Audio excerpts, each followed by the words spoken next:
Yo, I was just testing to see if my mic was working, but y'all remember this song? I will wing the free. Oh my gosh, bro, this song, oh, bro, this is like OG funk. All right, anyways, hold up, I gotta do some stuff.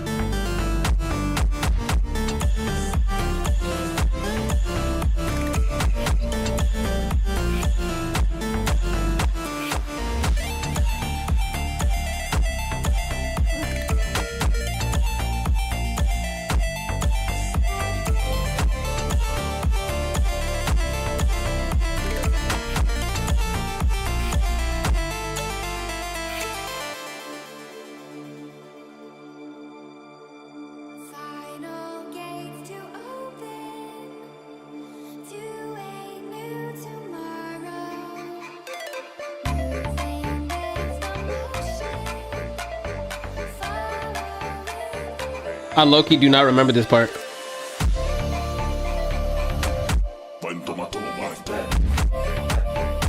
Bro, what is this? Nah, bro.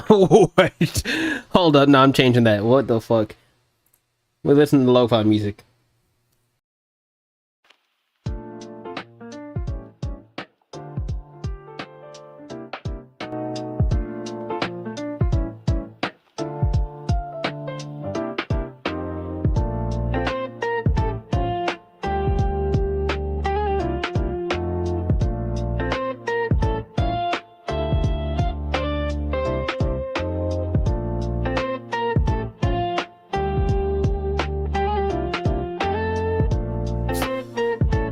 Let me just show you the number.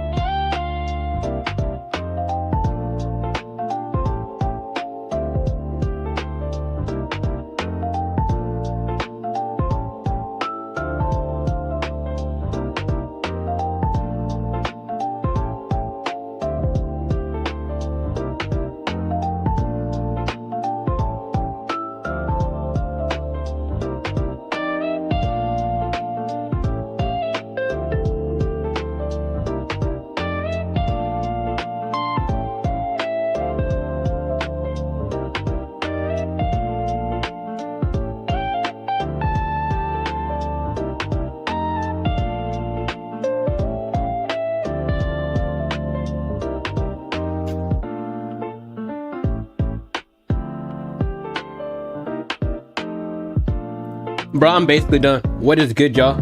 Oh shit, I was not gooning, bro. What is up, bro? What's good, Darian? What is good, Mohammed? How we doing today, y'all? Yo, no lie, this y'all I'm playing in the background is actually mad tough. Yo, I got some stuff I am ready to go over today. Ready to show y'all. I don't have any personal updates as for myself. I'm wearing a wife beater. Hold on, y'all are going back to the stream intro. But nonetheless, bro, what's good? What's good? Wait, let me swap this out for some shirt, y'all.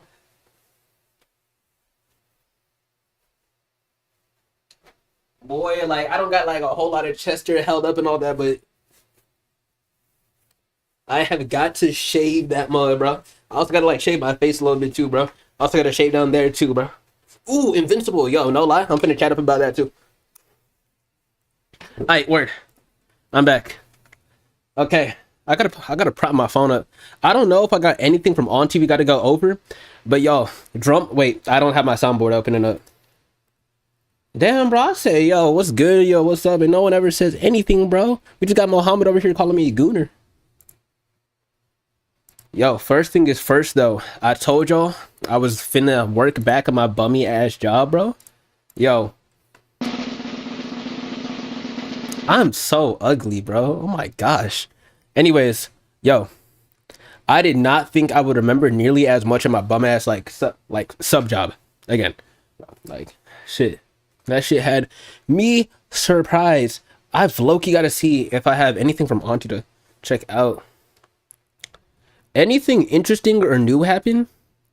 Like music, anything at all? Anyone trying to bring up? Cause bro, like Platboy Max, he went live the other day. I don't even know if I want to play the clip. But bro, who here watches Max, bro? Like,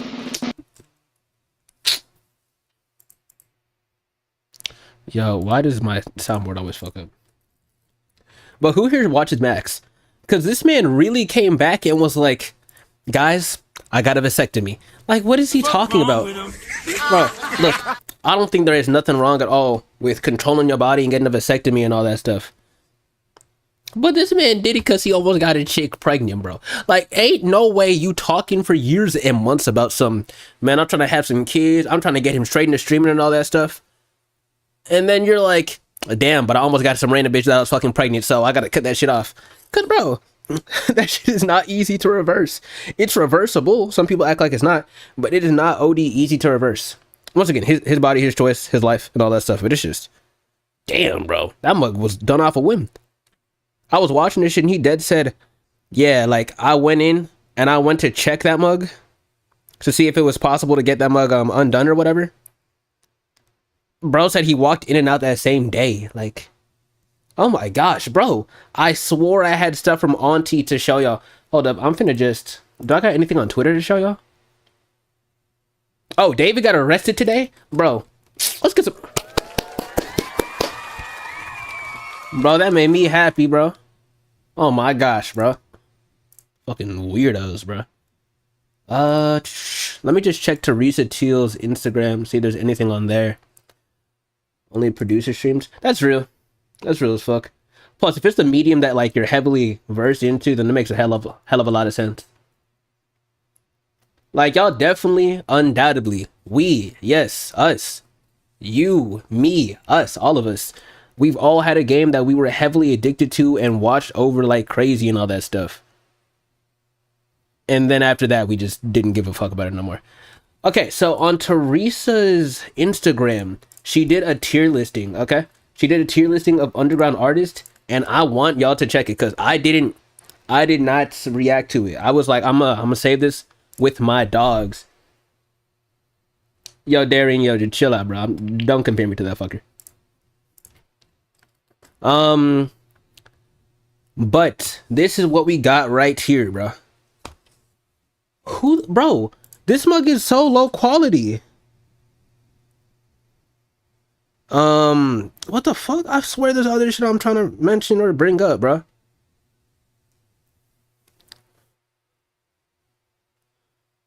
I never had that, not gonna lie. I only fuck with GTA. Damn, so you never watched GTA or nothing? Okay, can y'all tell what is going on in this image? Okay, zoomed in, we could tell a little bit more. I'm just gonna move my assets, I guess, or whatever. Bro, right? Like, this picture is so low qual. Oh my gosh. Oh shit, wait, hold up. What? Oh wait, my phone is, I have my phone paused. I'm over here trying to see if like I'm still in the way. Yeah, Nick at Night is on this list. So once again, I'm sorry if y'all can't see this. I don't control this. We're going vamp mode real quick. Also, I got some new soundboard effects. I just don't have them linked to anything. So we have got, because I'll be showing y'all this shit. We've got the Hallelujah chorus. Where is it, bro? And then we've got, I need to get like the trap 808 type sound on there. Anyways, though, this shit looks ass. Bro, why do we have, I don't know who JP Trey is. Easy on S is insane. I can't lie, I don't think Easy straight ass, but I don't fuck with Easy shit that much. Ken Carson to go? Ken Carson's tough. I'm just needing Ken to drop again. I don't know if y'all saw, but Matt Proxy dropped a song called Love and Addiction the other day. I tapped in with it. He also dropped a music video for his Cypher verse. Maybe Trojan Horse, which is his album, is coming out soon. Who knows? I won't lie, I thought the song was cool. Anywho, we've got Marjorie W.C. Sinclair. Boy, ain't that the person from Invincible, Sinclair? This is bro, that's D.A. Sinclair's like sister or brother or whatever the fuck. We got Slayer on S and underscores. With Auntie, this makes sense. AK, bro, what is good, bro? What's good? This S is mid, I can't lie. We have Che on A. Ken the only one that could spit on these underground beats? Bro, Darian. Evolution by Ken, I can't lie. I might need to tap into more of Ken's discography, but Evolution, for me, is like top 5 Ken. Possibly top 5. Because, oh my gosh, bro, there's no way. I remember hearing it the first time I was speedrunning Minecraft, y'all. Because that was back in that era. And I was listening to all of More Chaos. Boy, that's the only song I had to play back from the beginning after he started rapping. I was like, holy shit. But yeah, we got Che, we got Skywater, Molly Santana, Osama Sun. Damn, this is a hell of a lot on A. Blood and A is kind of crazy. We got Ego Break. No lie, I don't fuck with Ego. What y'all feel like? Lucy's up here. Yo, I did not know this until literally earlier today. And I mean, it doesn't matter. But I didn't know that Lucy and Zave's not on here. But I didn't know they're LGBT. I didn't know that Zay is bi. I didn't know that Lucy is non-binary. Then we got Pretty Fun. We got Smoke Dope 2016. Peasy, Netspin, Jane Remover, Jades.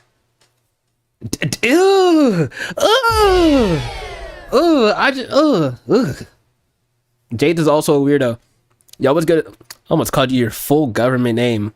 In other words, Extreme Sonic the King 1498. But what's good, Sonic? 1300 Saint in B? No lie. Chat, what is we thinking about this for everyone tapped into Saint? In other words, maybe just Darian and Mohammed, because I think that Saint should low-key be A. But I don't know who we would take out of A.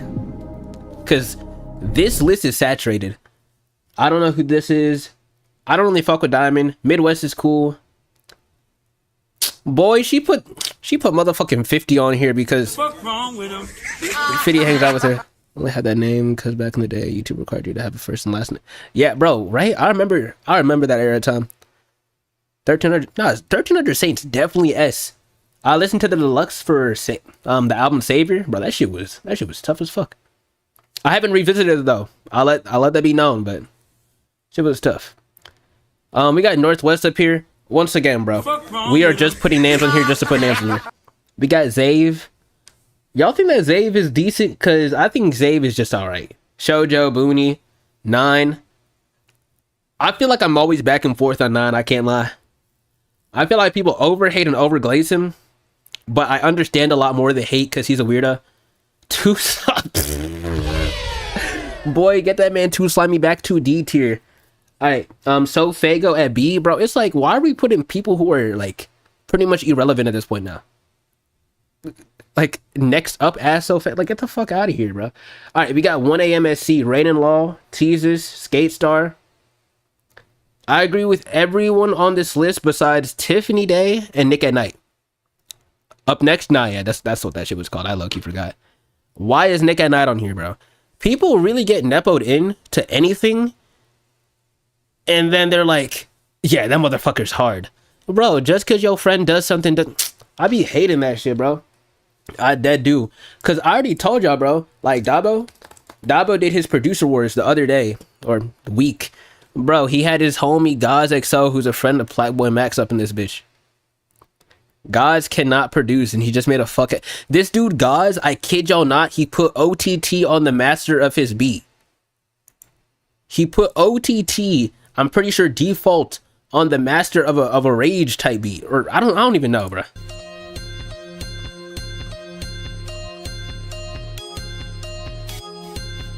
Damn, I know I be pausing, but how many times you gonna pause, big bro?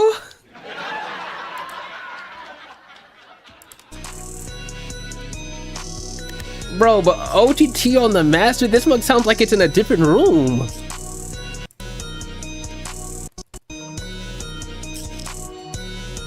And this was the loop the whole time. There were some crazy beats up in there. I always said Pretty Fun's beat up in that John was tough, but once again, God doesn't produce, he doesn't really have placements or anything. It was the gimmick type half and all that stuff that was funny. It's just, man, bro, like, never judge the process. Hey, if it's not God's Excel or fucking Noah Mejia, bro, I can't lie, bro. Noah Mejia is like the actual shittiest producer to ever do it, and I said it, bro. That motherfucker's ass. Bro, have y'all ever heard Noah Mejia's drum kits? I don't care if I'm underground and ass, bro. That motherfucker, bro. Holy shit. Yo, this man cries every time he makes a beat. And I think the reason that he cries when he makes a beat is because he knows that shit is ass. Oh my gosh, bro. I gotta find like a straight... Let's just go over to this. I don't give a fuck how platinum he is, bro. I mean, we got Put in drums because everyone else makes the loops and the melodies for you?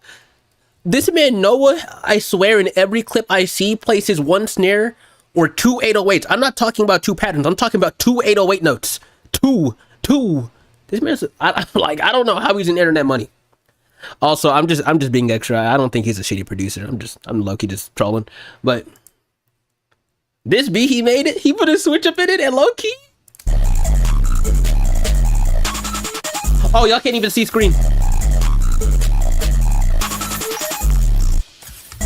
Wait, bro, stop pausing it. Stop pausing.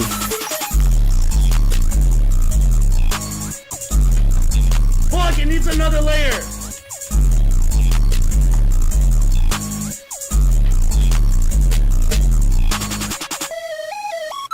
Boy, that beat goes stupid. I can't even.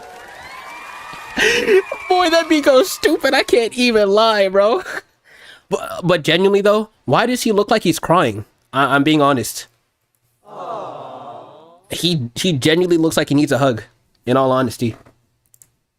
But hey, that's enough for the production yap and all that stuff. Dior versus you, Prada bag and Protect in D? Look, I think Prada's low-key kind of cool, but damn. Yo, these motherfuckers are bullshitting, bro, because no way that they have Tiffany Day both in C. Also, she has Nick at Night above Tiffany Day, bro. Bullshitting. We're just making lists just to make lists. 1 a.m. C tier shouldn't be that crazy to people. Not gonna lie, like, I don't know. I feel like people are overly glazed, some of the slime crew. This is a cool list, though. Any of y'all tapping to Molly Santana? Because I haven't listened to Molly in like a while, but her shit's cool. I got some albums and shit that I do want to listen to on my lonesome because, you know, I'm not trying to risk copyright and shit on YouTube, so. Let's see what we could do. Let's see what we can do. Yo, I made a crazy ass beat last night, and I'm not showing it to y'all because I want to use that shit for my music, so I'll probably break it down one day in the future. But damn, bro, like, you know what I'm saying, bro, like, sometimes, bro, like, when you make a beat, like, I just want to grab that mug, bro. Like, I want to honk him or some shit. All right, so Invincible. So as I said, I just got off of work on some shit like recently. So we're gonna watch the trailer for episode 8, y'all. This is the final. Hold up. This is the final episode of Invincible for this season. In other words, until next year. Also, Darian, what beat did Noah make on More Chaos? But we're gonna get into this, bro. We're gonna get into it. Hopefully, we don't see nothing crazy. Mark? Just stuff that's pretty cool. You need to stop worrying and sleep. I don't need to. There's nothing we can do until we get home. And we're still days away. We're not even sure Thrag's there. And where else would he be? I don't know. Exactly.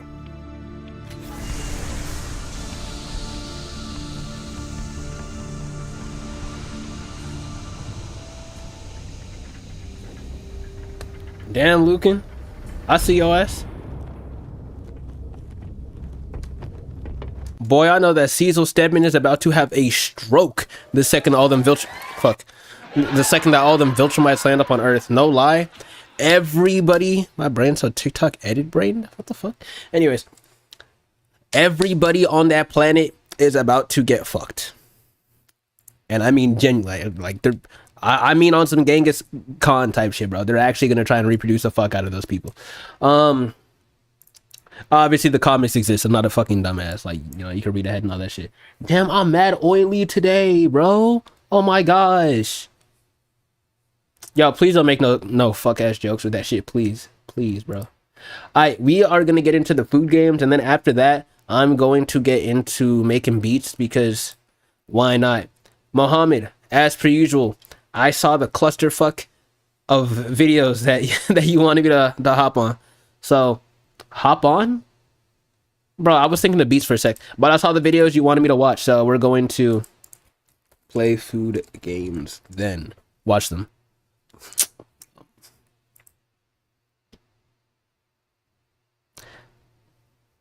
I said, why am I so oily today?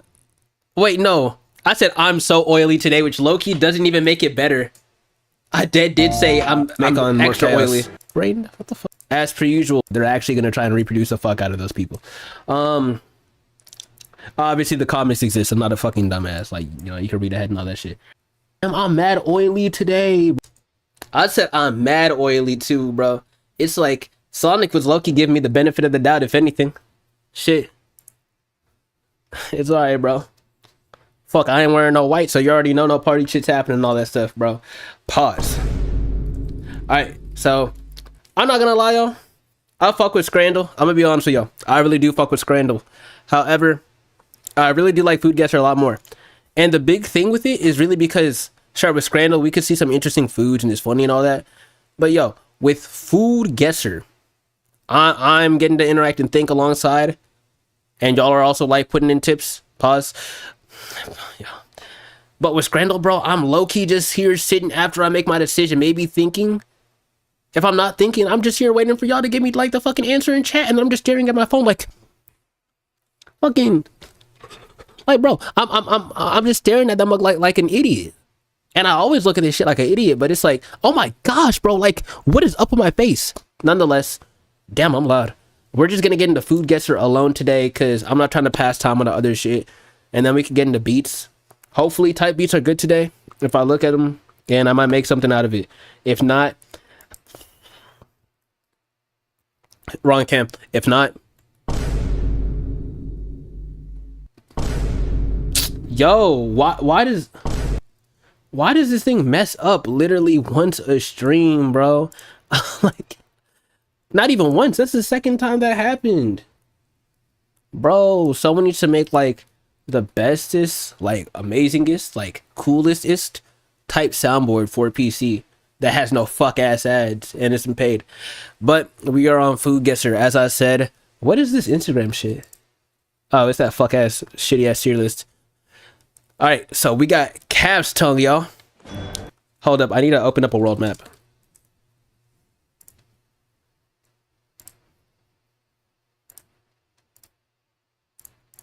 So everyone brush your teeth today? We all like well rested and shit.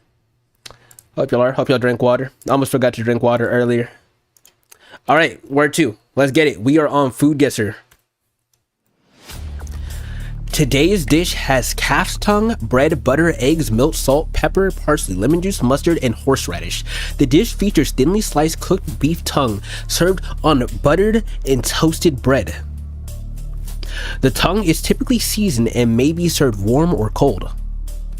Often accompanied by a mustard or horseradish sauce for added flavor, the toast provides a crispy contrast to the tender, flavorful meat, creating a unique and hearty combination that highlights traditional preparations. Methods. Chat, what are we thinking? Because I have zero clue where this is from. Like, boy, who over here eating cows? And on top of that, baby cows? Or, yeah, those are calves are baby cows, right? Like they're not horses, right? It's got to be. Wait, horseradish, calf's tongue. A lot of words to say Europe. A lot of words to say Europe. Where in Europe? Where do y'all think this might correlate with? Hold up. Fucking head having Discord in the background. And do I have Steam open? No, I don't. I don't have any personal. No, I don't. I don't have anything playing on. Boy, what type of horny shit is this? What the fuck? Oh my gosh, wait, hold up. I actually do got some shit I want to show y'all right quick. Hold up. Oh my gosh, bro. I'm over here looking at Twitter, bro. We supposed to be on the game, yo. The fuck wrong with him? Wait, yo, Sonic, actually. Hold up.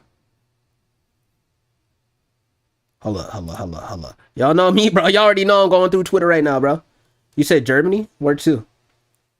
Let's see. Oh my gosh, bro. This shit looks amazing. Okay.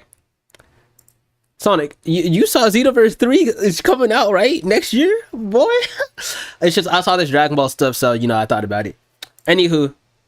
Bro, Heat Blast is coming to Fortnite as a style for Ben 10. Y'all, I know that we're supposed to be on the food game. Sonic, you didn't peep the Xenoverse 3 trailer dropped yesterday? Bro, I was going through YouTube videos. Yes, bro. The Xenoverse 3 trailer dead dropped. Bandai Namco. Like, bro. Yo. Also, Bulma is still alive. It's crazy. Damn, you don't know who Heat Blast is, bro? Hey, it's okay, bro. It's alright. But yeah, Ben 10, bro. Fortnite, you are getting every single bit of money I couldn't give you in high school. And look, we're just starting to get some more stuff on the payroll. So look at it, bro. This entire check after has to just go to Ben 10 stuff, yo. I'll fuck with Benjamin Kirby Tennyson. He's OD overly tough. He's D1. He's a 99 overall. And honestly, 99 isn't even enough. Like, I thought this was cool looking. All the aliens would be afraid if okay, cool. Oh yeah, the Playboy Max clip ending his bloodline just so he can keep going wrong. Like that shit's funny as hell, bro. Okay, anyways, let me get back into where are we? Foodguessr. Sonic did say that this map's probably Germany. Germany was not a good guess, unfortunately. So it is northwest of Germany.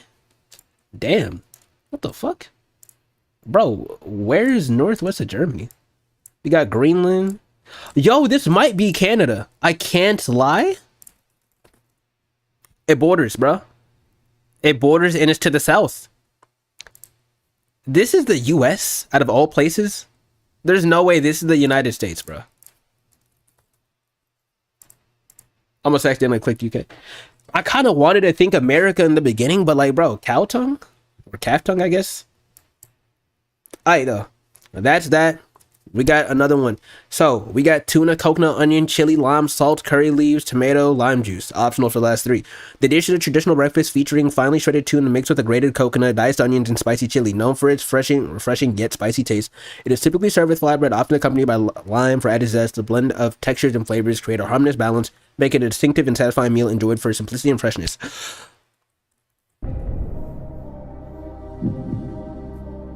Damn, bro. I wish I had a quicker way to switch my cams, but Mohammed says Indonesia, y'all. Indonesia, yes, yay or nay? Are we cooked? Are we not?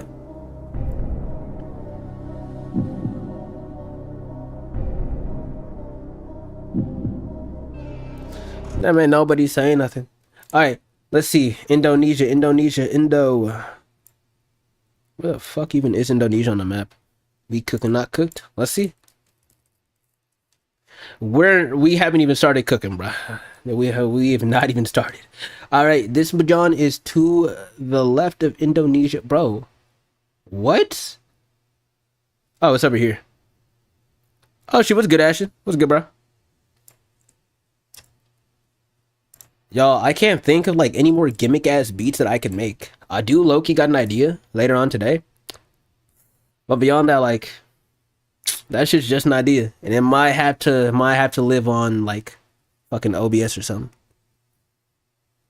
Damn, Mohammed saying never mind. No lie, I'm throwing out a guess, bro. We going Molly. I don't fucking.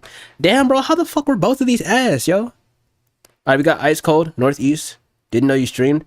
I started like trying to stream consistently like in February, so I could do like a music type shit on here, whether it's like beats or like cooking up a random ass song.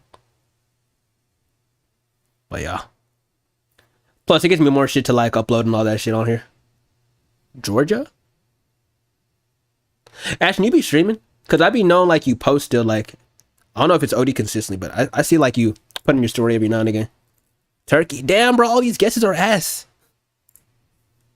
Okay, so it's somewhere in between here. It's southeast. Arabian? This shit might be... Nah, I don't think Saudi Arabia is like...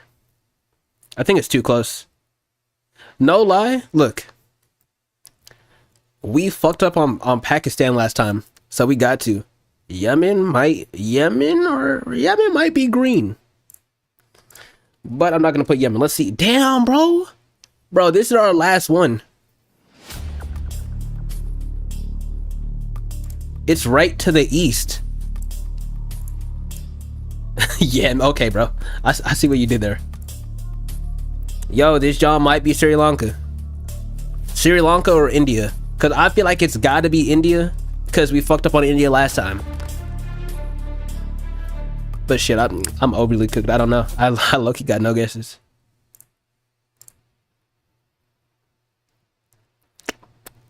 Damn, bro. Y'all gonna just leave this shit up to me? Alright, where to?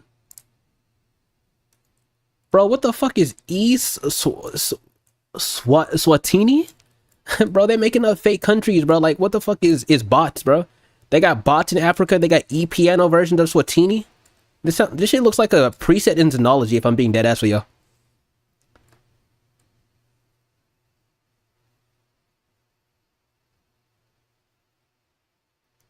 Boy, I'm going Sri Lanka. Let's see. Locked. Damn.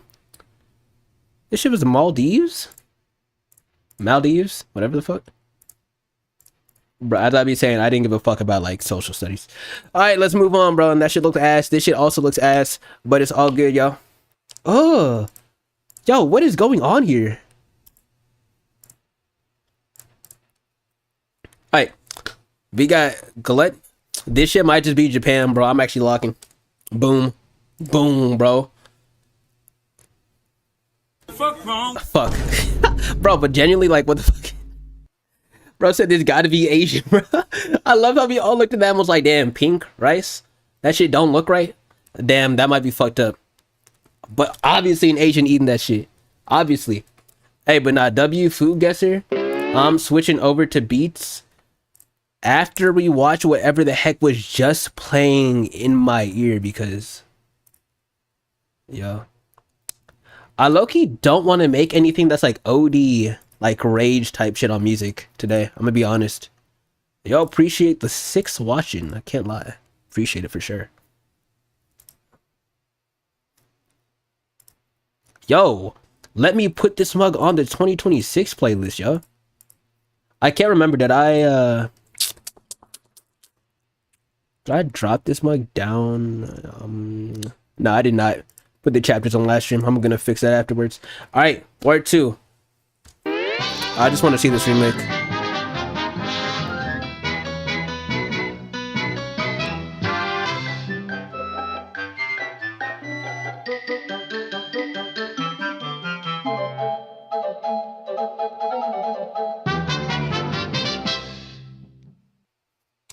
I feel like I could make something like this if I low-key locked in.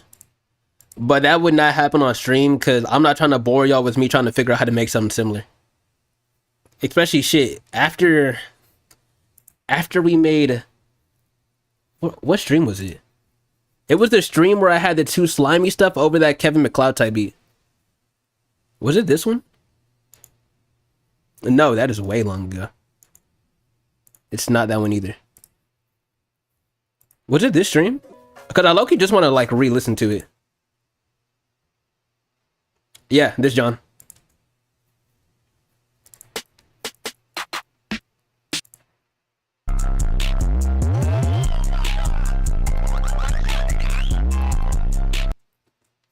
That shit was overly fried. Alright, let's get into FL though. Y'all, I'm looking at Looperman because, as per usual, you need a contact bank. Man, y'all don't need a new drum kit or a one-shot kit for every single thing. It's not needed. It makes it easier, but it's not needed. Boy, some artists are gonna blow up next year. Then y'all gonna be copping the rapper 1 2 3 drum kit, bro. Y'all gonna be copping the 4 slimy drum kit and shit. No lie, we all copping that 2 slimy square drum kit on some shit. I'm gonna be honest.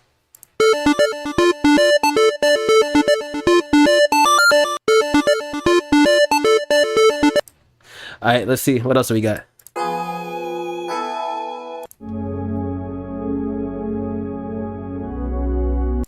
This pad sounds beautiful, but every single time, bro, that shit was Geometry Dash. Every time I hear like some OD chill R&B shit off the rip, I want to skip past it. Maybe it's because of the type of music I made for a while, but yeah, like that shit sounds cool, but I'm gonna skip it. I feel like this shit with like a gate and maybe like some like shaper box would probably sound cool, but I don't got shaper box. I'm not planning on getting any new VSTs till I get a new laptop. I'm gonna be that ass for y'all because we're obviously broke because we pay for our VSTs. Let's keep looking.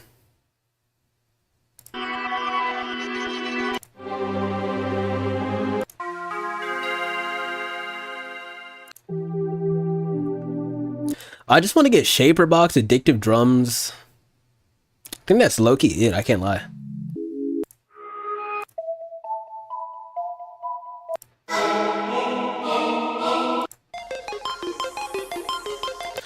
Part of me wanted to sample something, but I don't think I'm going to. I remember like mad streams ago, Sonic mentioned a song. Yeah, Final Fantasy VIII Find Your Way. I low-key have not forgot that he mentioned this, which is crazy because this was like a week or something ago. Bro, I know if I take this beat, I'm just gonna flip it into a rage beat. I'm not sampling this, John. Let me look through it though. This mic has a perfect sound selection. I feel like you could flip this part with the piano.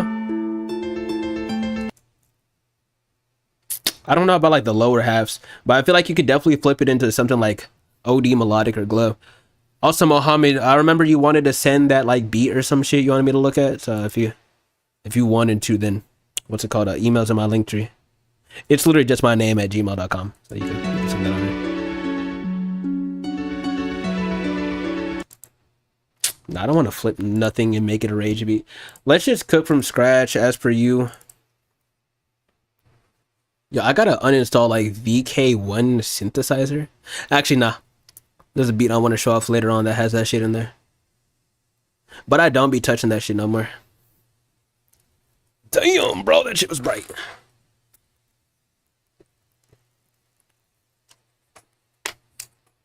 Shit.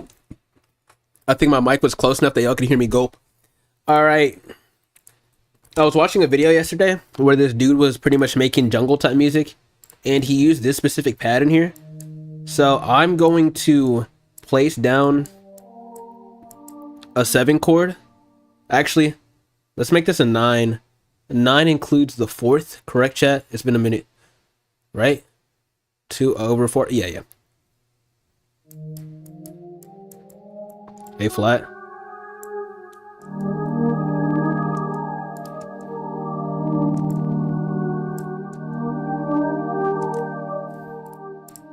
Let me turn the tempo up.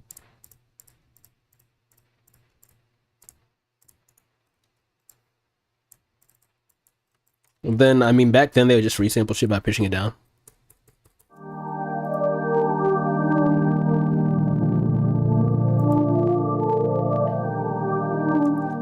I gotta turn the tempo down. So basically, just go over to your project file. Hold on. Where my FLPs at? FLPs. I don't mind showing y'all these names because actually, I can't lie. I might have named something in this John OD, but I don't think I would have done that in 2026. So just do that. All right. So low key, Purple Rain. I remember I made that on the stream. Like, just go to it. Just left click, right click, and then like, if you have like WinRAR, you could add to archive. You could turn it into a zip, or you could just drag the whole folder into drive.google.com. Then just give me the shareable link and then email it to me. Now I should be able to see everything on there. Because if you send me the FOP, I'm not going to have like any drums and shit that you use in there. Yo, what's the tempo?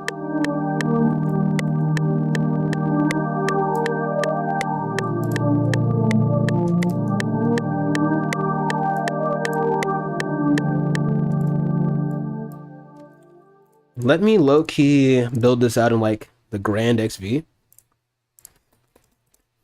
Also, I think I'm gonna low-key figure out how to make some like low shimmy type stuff soon enough.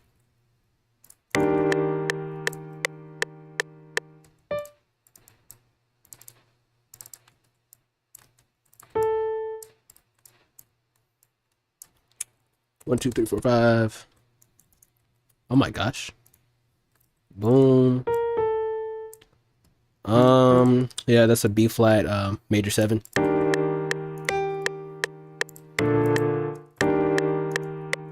Yo, I turned this whole chord down. 2, 2, 3. Yeah, I gotta retype this tempo.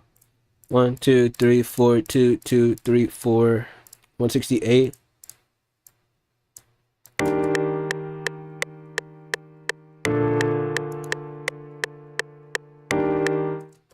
Boom.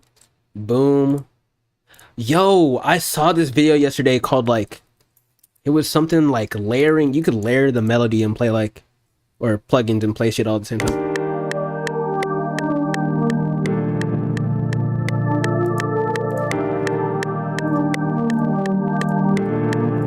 gonna add some width onto this. I'm also gonna take away some of the lows. I want it to be a lot more brighter.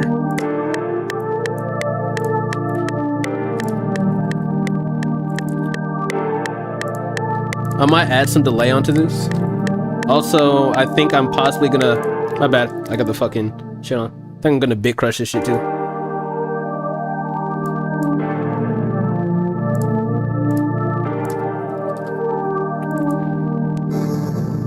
Ooh, that is a lot.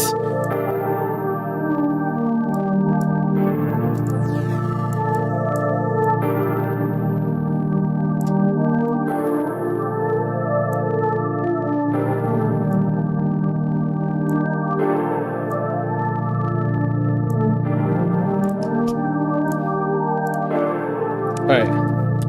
Let me put like some release cut piano on here, because I just really feel like it.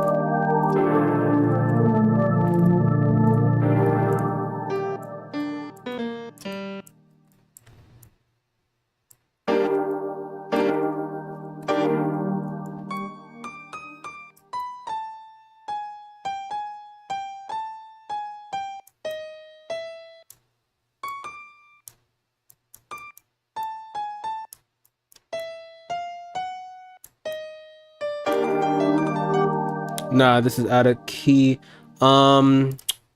This is 1/4. I'm in the key of E flat. No, because then we go over here and then we have this. What has E flat, G, B flat? I'm tripping. Nah, this is B flat major. It's B flat major. And then,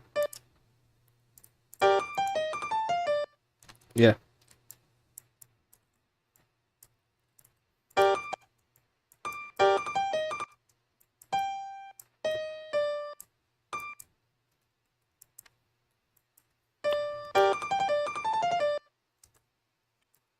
Cool. Let me just shift this down like 5.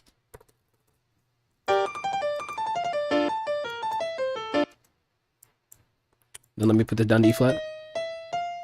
Nah, let me put it up to E.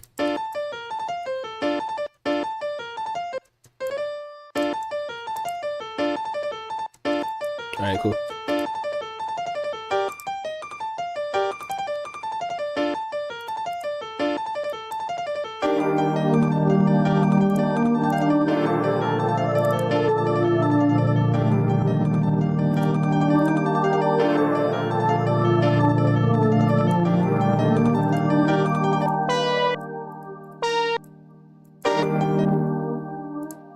I'm low-key gonna use this as like a pluck.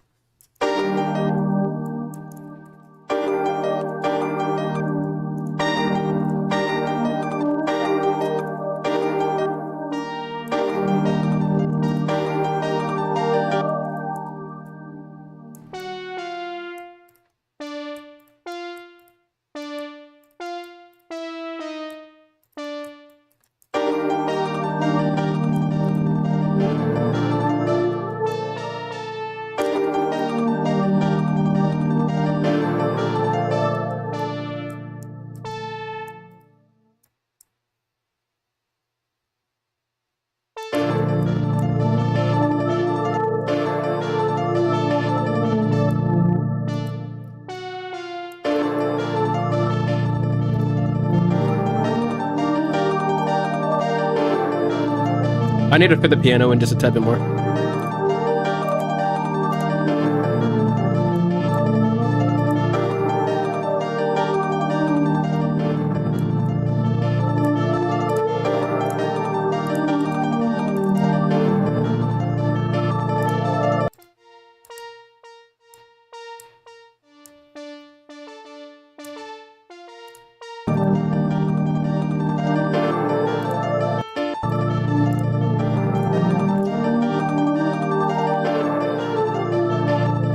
I like that, I'm not gonna lie.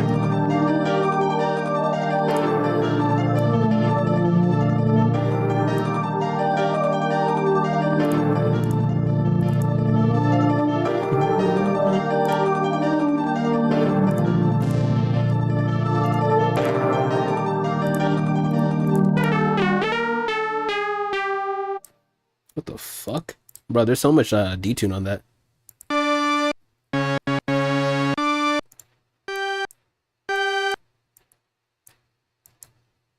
cool. Let me do this.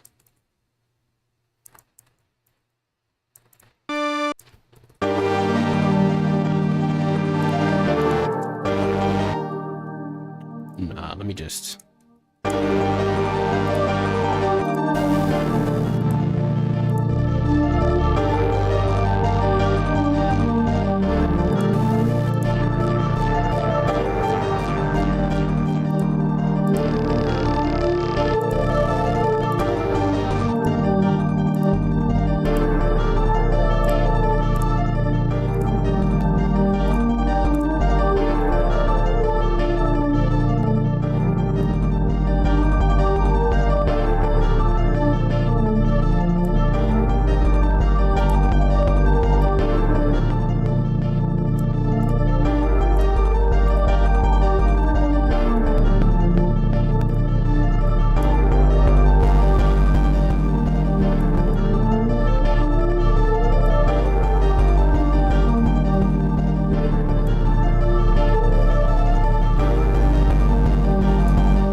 Oh, you sent word too.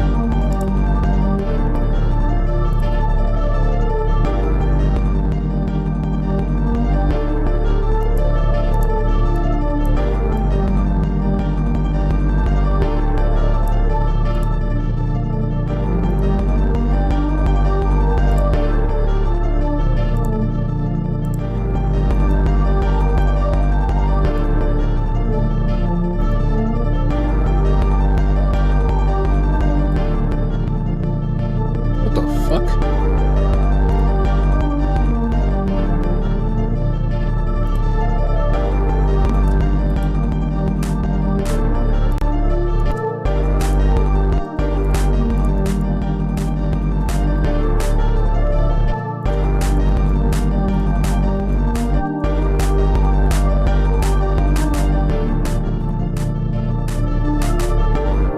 Yo, I can't lie, I'm about to literally just like sample this back downwards because I don't know why it makes shit inaudible. Or I guess I could just, yeah, do that, consolidate time selection. I'm not gonna wrap the remainder, I'm just gonna cut remainder. You can do whatever with the project, I don't really care about it. Where to? Yeah, I thought I did that wrong, but I didn't even give a shit about what he sent me. Appreciate it. Cut remainder. I was gonna say plus the workflow is like workflow on that quick, bro. This is like 15 minutes.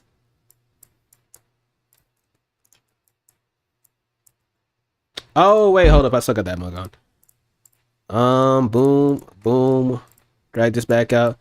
Boom. I might as well just keep this. Boom.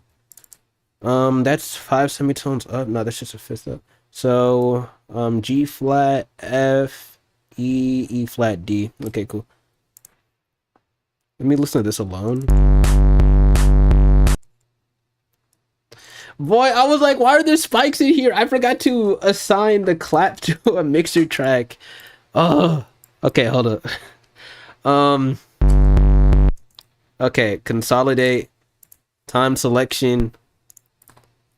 I don't need to get rid of that. Just do this, boom. That's still on anyways. Boom. Pitch this down 5. All right.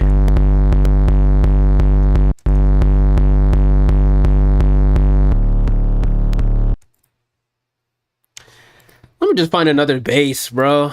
Actually, nah, Mohammed, I'm gonna just go back up to what you're. I'm gonna go to what you're on. 3D flanger. Kinda like synth pop adjacent, but more adjustments. I like that though. It really did remind me of like some synth pop type stuff. Could have definitely worked it into that somewhere. Let me download this. That was a good little 15-minute cookup though, I won't lie. Let me just find email. Fuck, I forgot I'm not logged into my main email over here. Gmail.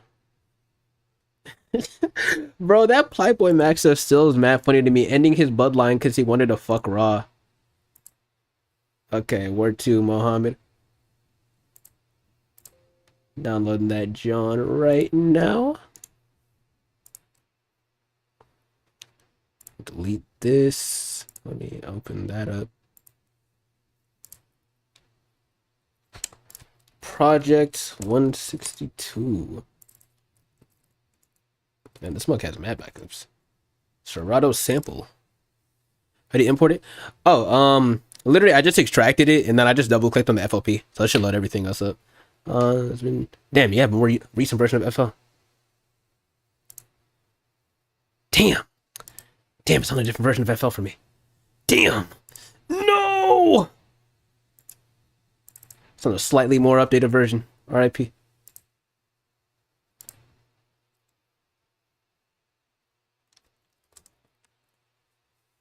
Because I'm on 25, but you're like on 25.2 or something. I'm on 25.1. Let me try this mug one more time, though. Yeah. Alright. I'm going to just open this mug up. I see the Serato sample shit in there.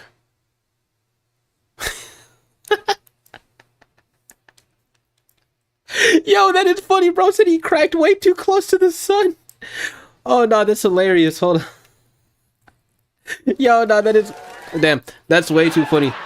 Damn, so I got like no mixer tracks or anything. If these had mixer tracks in them, I guess you could just like file and then like save state and just drag it where you need to, like out into your desktop, and then send it over to me. But yeah, it just looks like it's this for the most part, for what I believe. Let's see. Ooh, this is cool though.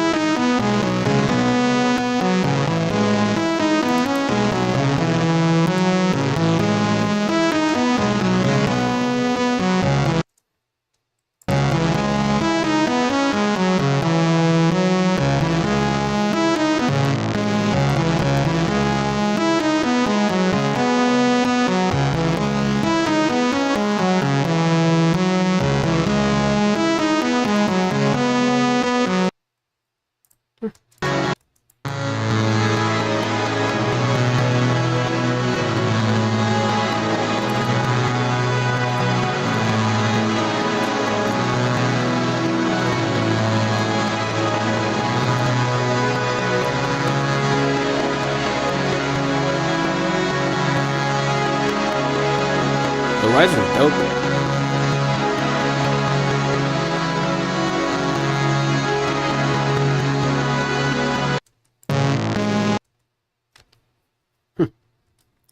Kinda ass. That's crazy, bro. This one's tough. I don't have like love filter on this, but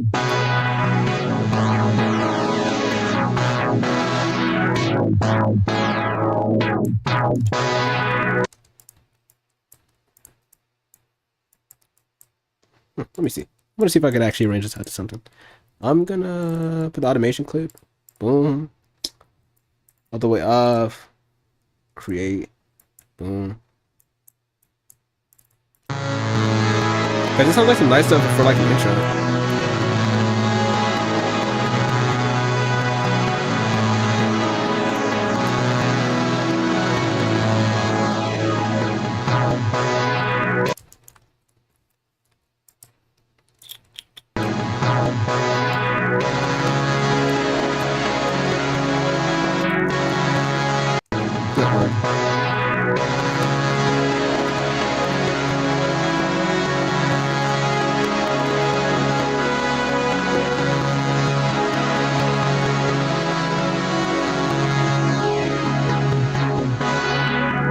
I'm opening up Xenology because I want to EQ out the lows on like this half of the sample, and then do something else like with one of the superside basses up in here, and then make it change some more. Hopefully one of the superside basses in here is similar to whatever is up in here. Then I feel like a square type of ARP thing would also like work real cool with this as well. I'm just gonna bring down some of the high mids because they're like shouting a lot, in my opinion. I'm listening to this again. Let me do this.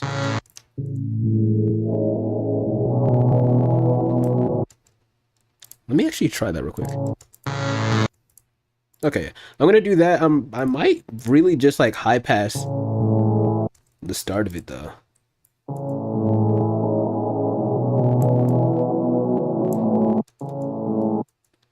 I'm gonna automate this to be all the way up here pretty much. Okay.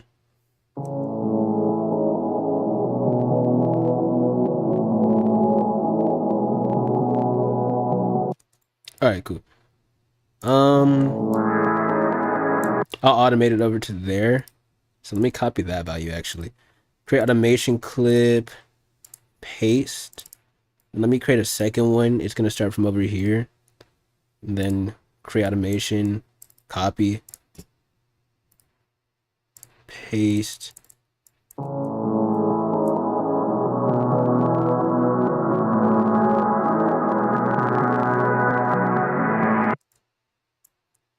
I'm gonna like reduce this to tab. It's copy.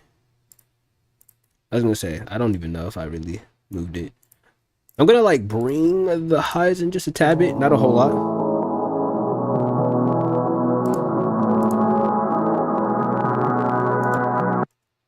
Then once again, I'm gonna EQ out the mids because even like right there, it's like so harsh in my opinion.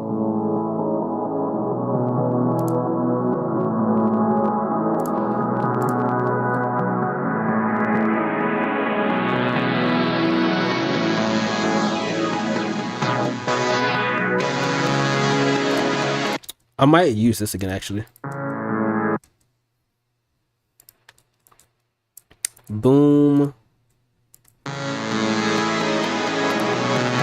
Yeah. Right here, this is where I'm probably gonna start putting in patterns and stuff. So I'm gonna put in the base here to make it kind of feel anthemic. I might also try putting in that like kind of square art thing I was mentioning. I, as per usual, am gonna do this with my auto tune so I can tell what notes are playing. Okay, so I'm assuming this is probably in the key of like A minor. Let me allow this to play out.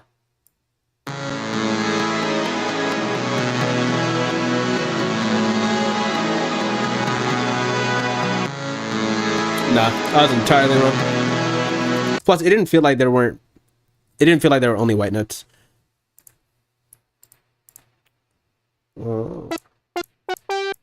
G minor.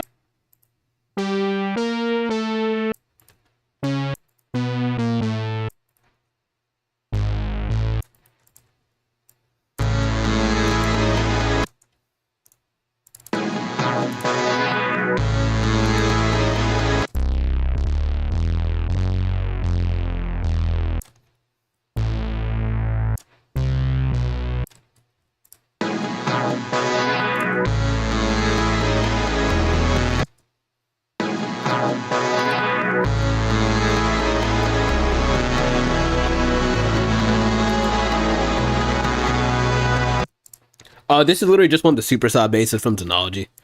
I am gonna hit it with Decapitator because like this is clearly like saw wave based stuff, so I was just trying to get a bass that kind of aligned with the sound, so it gives some more like of that saw presence while also filling the low section.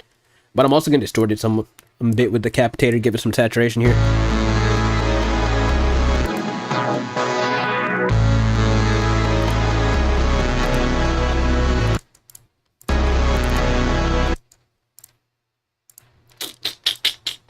I could probably also bring in like another type of super saw kind of thing here. Cause I want to have like another piece. I could probably use the bass, but let's see.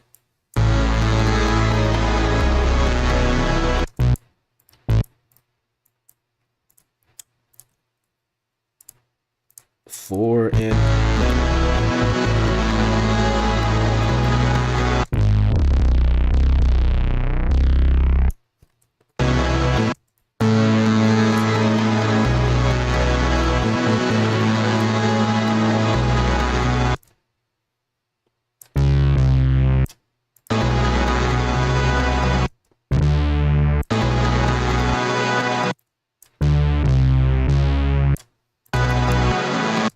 Oh shit.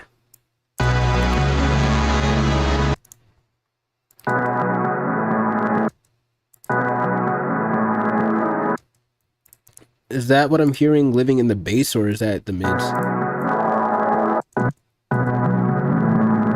Yeah, base. Okay, cool. I just gotta cut this up from the bottom a bit more.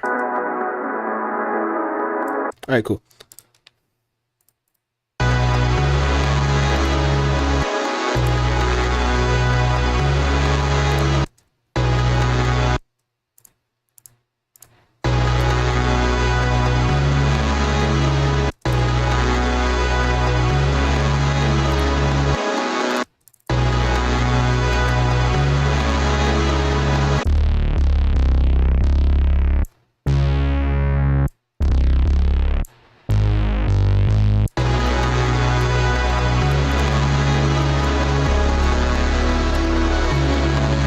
Let me do this again. The 4 and thing.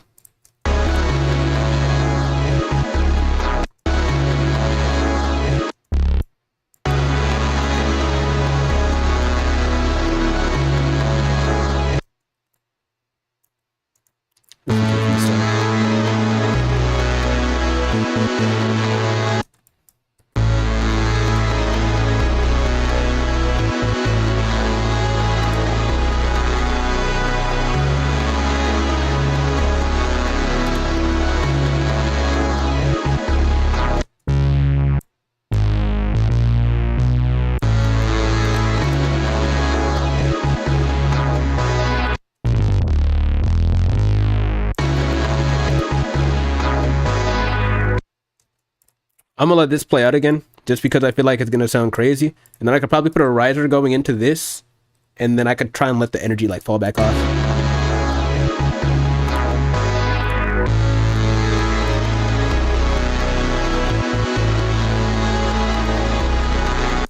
Let me just listen to it from the start again, because I really like trying to have the bass progress, because it's like super anthemic. I feel like if an artist like on this half, Energy Merchant, I feel like it's super anthemic. I feel like you build it up well enough right here.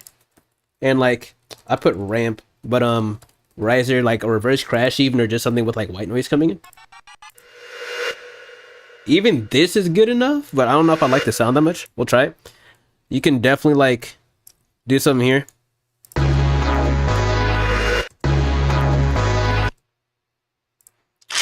There's like one frequency I don't like in this, but risers literally just move up through the like frequency range. We'll just see here in the EQ. Oh no, this one does not. Okay, I can literally just high pass this. Cool. And then literally after this,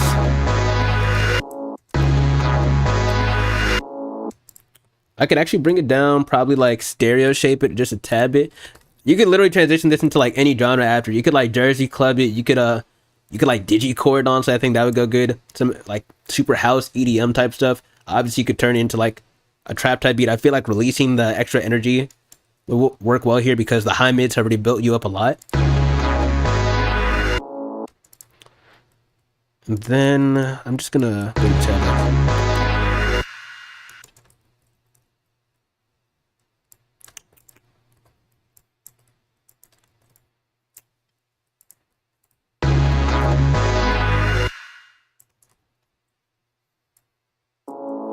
Okay. I know I keep replaying it, but I'm just trying to get like the idea like solidified.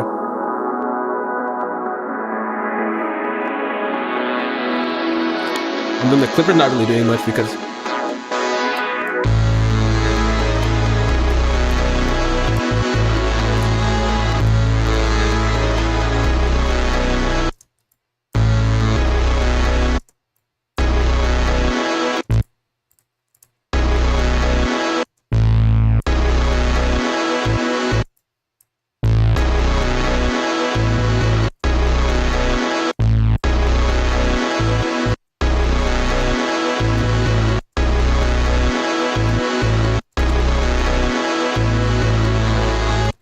I'll just leave it like this.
Let's see what I could do here though. I'm gonna try and interpolate something alongside what we already have, but like literally the intro of this already sounds crazy in general. So I'm gonna try and let me get the PW for president out of purity.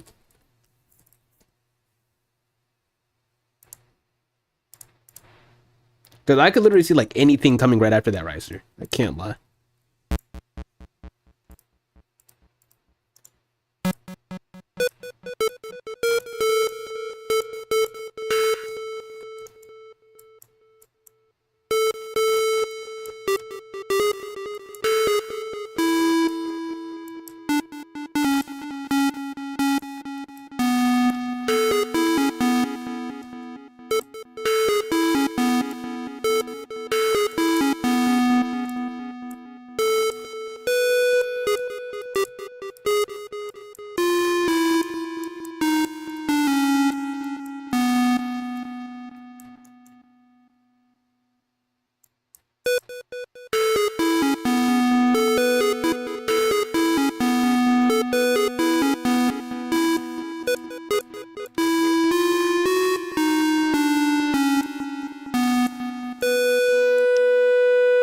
Yo?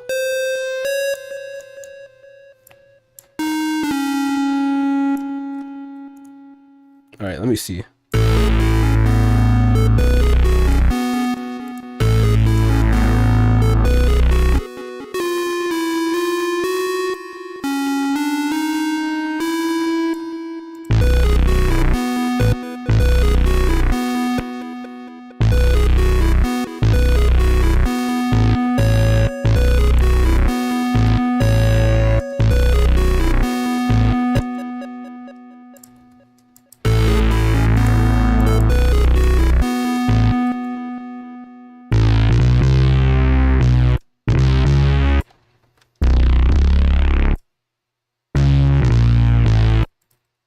All right, yeah, I'm gonna just have this half pretty much repeat.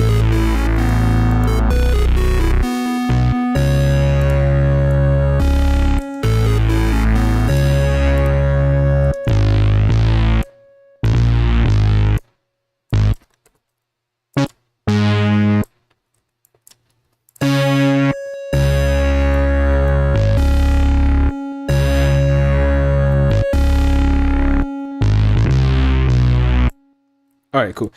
Do that.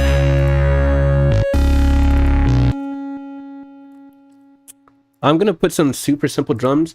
I might want to put some plucks in the background personally. I'm gonna put like a bouncy kind of kick. I'm gonna like start with the Jersey Club pattern. With a nice kick, thumping. I think I have a kick that starts with that as a name. Kick.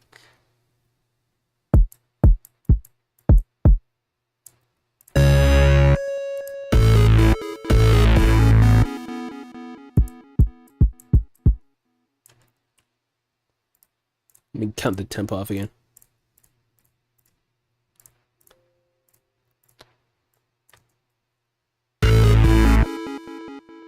Hold up.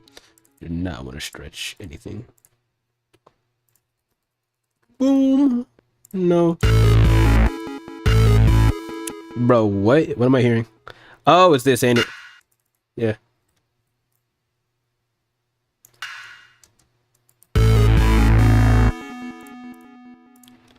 I might also put a clipper on these kicks too so they hit OD hard.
I'm gonna do that. I could obviously once again change it for this last half.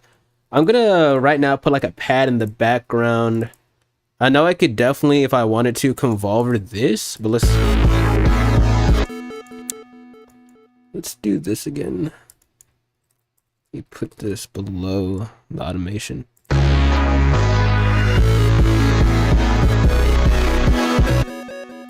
Then I'm going to, this already here, so I'm gonna drag this over. I'm gonna random color this John, and I'm gonna add hella convolver on this, but on the very beginning, just because I don't want this to be OD present, and I don't want like a lot of low end mud.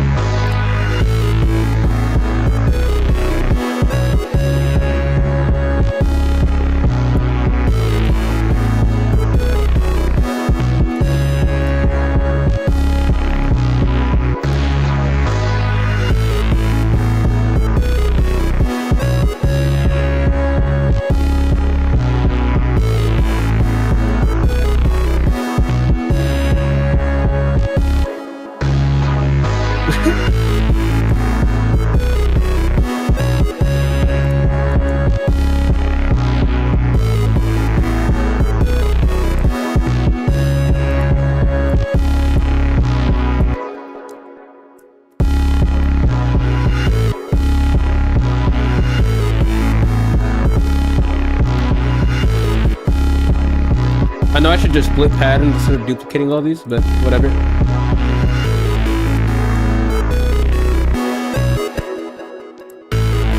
No, actually, I'm just gonna split patterns. That'd generally be way smarter than what I'm trying to do right here. That could stay by itself. Split by channel. Boom. Boom. Boom. And then.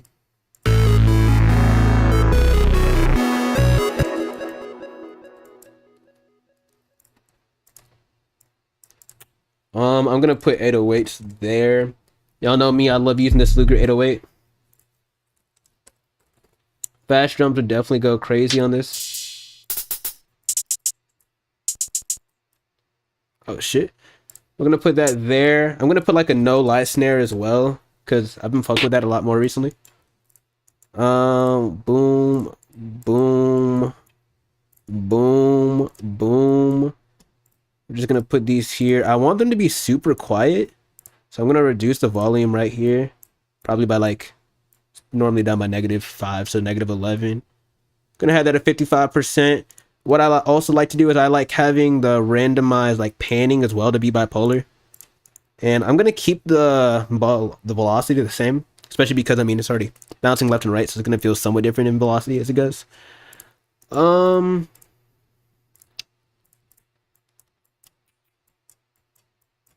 Do that. I like boosting this 808 specifically up by 7. It's just always been me. Boom. C sharp. C sharp is where in E major?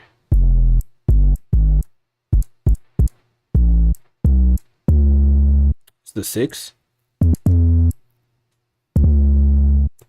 Oh shit.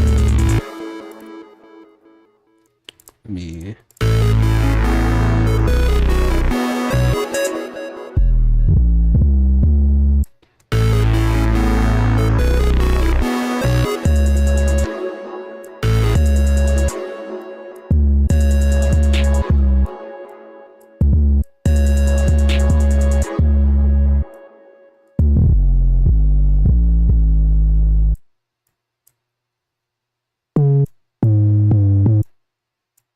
Alright, cool.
Whoops, that is let me just delete this and bring this back.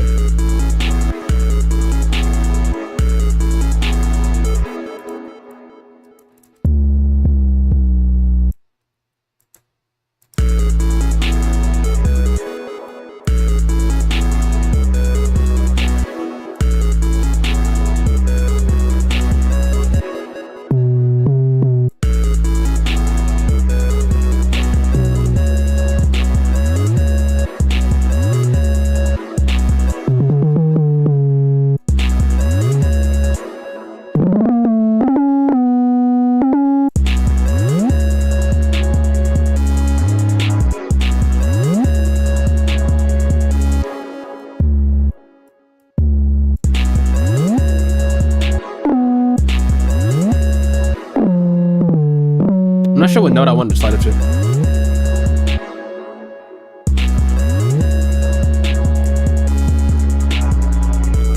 Ooh, that is not the right note.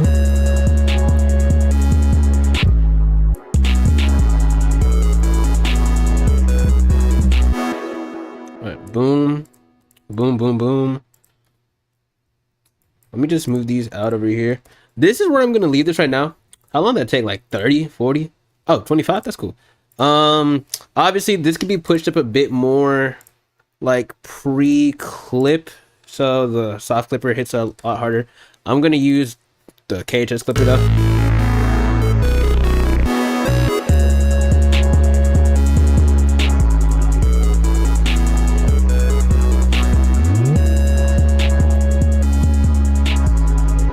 Or, bro, I'm not gonna lie, I'm dumb. I don't know why I used the in-game for that.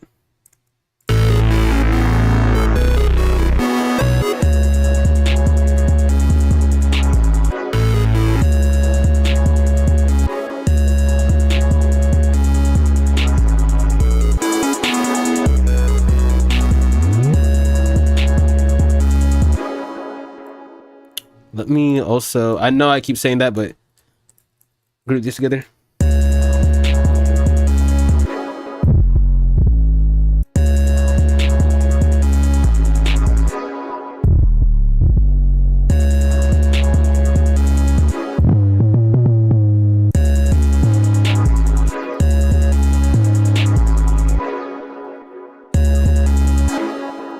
Let me make this slide up here, and then it's gonna still ring out.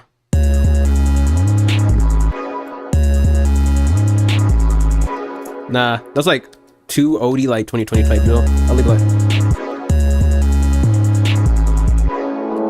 Alright, cool. Yeah, I like it like this. I'm gonna play the full thing once again because for what it is, because I hate how I'll make something and then not play the full thing. But yeah, I'm gonna turn my mic off. I'm going to turn off the limiter so I can hear it.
Okay, yeah. I think that sounds a little bit better, like that double like 808 on the low end over there. I really wish I tried this with like a square type ARP right over here specifically while I transitioned into this section. Y'all saw me adjust the high mids. I mean, just the mids a bit more on this because I still thought it was kind of strong. I don't feel like figuring out the chords to get the ARP intact, but still, I think I did a pretty decent job on just flipping this over again. Serato, Mohammed, flip again. Okay, no, cool. Where to? Wait, actually, I'm gonna call this project like, what the fuck was this shit called before? Project 162? Yeah, that's what we're gonna call it. 162. Bro, Mohammed uses the numbering system. I use the dumb name system. That's funny. That took, yeah, like right at 30 minutes. We're at an hour 30, bro. I feel like we did a lot this stream so far. Yeah, let's watch some stuff on the YouTube. Let's watch some stuff on there. W4 concurrent, bro. W. Let me change this John over to entertainment real quick. Reacting to videos. I'm hoping that's not like some crazy. I'm hoping videos with a bunch of E's isn't some crazy shit that somehow gets me banned off of YouTube. All right. View my channel. So obviously, as per usual, I know Mohammed posted up in the post section. So let's see what we got over here. Damn, Mohammed, that's a hell of a lot of shit. The controversial music genre of barber beats. No lie, I saw you put this in here and I don't know what this is about, but I am interested. Yo, who's ever been to a black barber shop? I hope every single one of us, because I'm pretty sure all of us are black.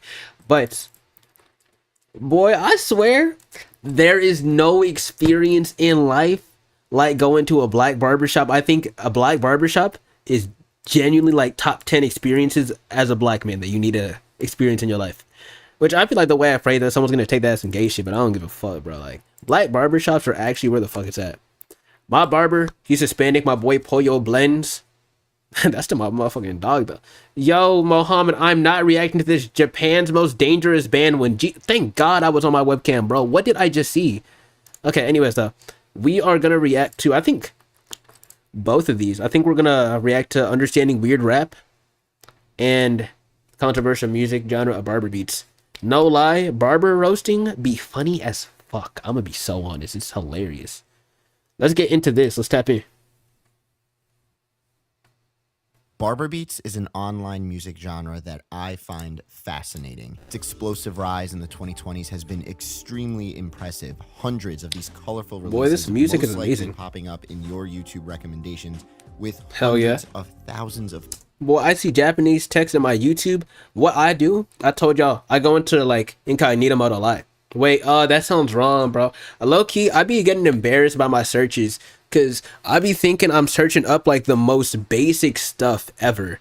Like, I'm the type of person to low key search up how to pet a dog on Google and be like, I can't have that in my search history. So I'll be in incognito mode. But when I go to incognito YouTube, yo, I swear, Japanese songs are always recommended to me. I always get, I don't think it's called Flying, but I might be wrong. Maybe Flying Beagle. Yeah, Flying Beagle. Every year I always get this album as a recommendation, and I always listen back to it. But there be some tough songs YouTube recommends me. Low key, YouTube, in my opinion, gets better song recommendations than Spotify. Boom, I said it. Boom, let's get it. Plays, sometimes millions. The overall sound of barber beats features heavily sampled down-tempo tracks consisting of all sorts of source material and inspiration, pulling from all styles: trip-hop, new jazz, lo-fi house, atmospheric hip-hop. We got trip-hop and new jazz in this genre? I'm not gonna lie, I did not think new jazz made it that far. I thought that mug was dead. Pop, and countless other mellow music styles. The end result is a suave, luxurious blend of soundscapes. I might tap into all these, I can't lie. You guessed it, relaxing haircut at that beloved barbershop nestled deep within the alleyways of a bustling city. However, because the big majority of barber beats are just a collection of tracks with virtually no edits at all from the original sample material being sourced, there has always been heavy discourse online of whether this is morally correct. Bro, why do people hate Vaporwave? I swear it'd always be Vaporwave enjoyers complaining about some stuff within like their asset or genre of music. It's all stolen though, kinda. Damn. Or not for barber beats artists to release, especially when they also want to sell their work digitally or in physical form. Well, today I want to take a trip through this entire musical. I love the movement artwork, with you from its inception to where we are not today. expecting this. We'll take a look at a couple barber beats classics, recent hits, and also some projects that really seem to take the genre in a refreshing, unique direction. Bro, I love these Japanese covers. Like, the way that it's so colored over here, and they always have these, like, little labels on the side to tell you who made it. I love it, no lie. We'll also take a look at all the controversies. I want to make a cover for one of my things like that. Regarding whether or not it's right or wrong that these music uploads even exist in the first place. So stick around for the whole video. We're going to take a look at everything. If you are into interesting or just lesser known music releases found within the depths of the internet, you are in the right place, my friend. So subscribe for future uploads and throw a like on the video if you don't mind. You know the deal, doing so helps the channel out tremendously, and I cannot thank you enough for all of your support over the years. And one last thing before we begin, you can check out today's topic in written form over at Vapor95's Darknet blog. Check out their awesome shop when you can. A link to everything will be. I felt like this was promo. This looks kind of cool, but I don't know. I probably wouldn't buy it current day. High school me probably would have tried to splurge for this. Can be traced all the way back to a producer known as Haircuts for Men, whose Ooh, original Hawaii. works can be Hawaii. traced all the way back to 2014. Over the years, Might need to check that HFM will phone. release projects like Marble Fantasy and Down, Tumble, and Die, that's what this translates to when I put it in Google, both gaining massive popularity within the online music realm. For a couple of years, this artist was the main figure. Oh, you tapped into Haircuts for Men? Because I was like, I thought you were talking about us, yo. Yeah, I just peeped that this was on here. Is this supposed to be Medusa? Behind this type of sound. I can't really pinpoint when the term Or is that a Barber dude Beats with dreads? actually came to life, but it's pretty obvious that the Vaporwave name is tough. stems from the Yo, when I tell y'all I fuck with music, I'm genuinely saying, like, I'm not about to sit here and name every artist and song that exists, the fuck, but I like a whole lot of music. Only type of music I tell y'all I really don't like that much is hyperpop music. I've only hyperpop artists I've ever really fucked with is like Breakins. And then Tiffany Day, I don't feel like her shit is like hardcore hyperpop. That's why I like her shit a bit more, if anything. Shit, I'll get down to some country, but hyperpop is the only thing of music that I know I can't get down to.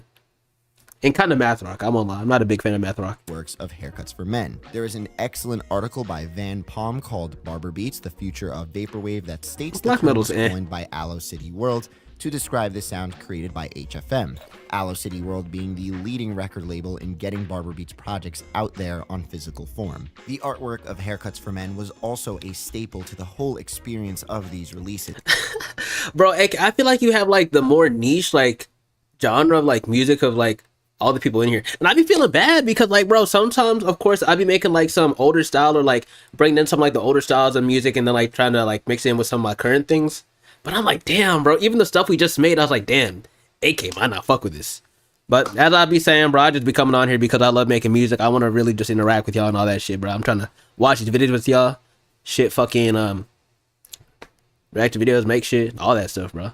It's beautiful colors, Over the game, have fun. textures, overlapping typefaces, stats. And obviously try and see if I can show y'all anything that helps y'all, obviously. And hopefully same thing for y'all over to me as well, obviously. And other sorts of imagery. There is a vintage and natural feel to them, but also something so crisp, clean, and modern, with every element always feeling perfectly placed in the composition. Marble Fantasy, I would say, is the most well-known Haircuts for Men release. Okay, you're not into like no R&B or nothing? For only 6 tracks long, the mellow and soft pianos are given some energy with some reverb-soaked drum beats behind them.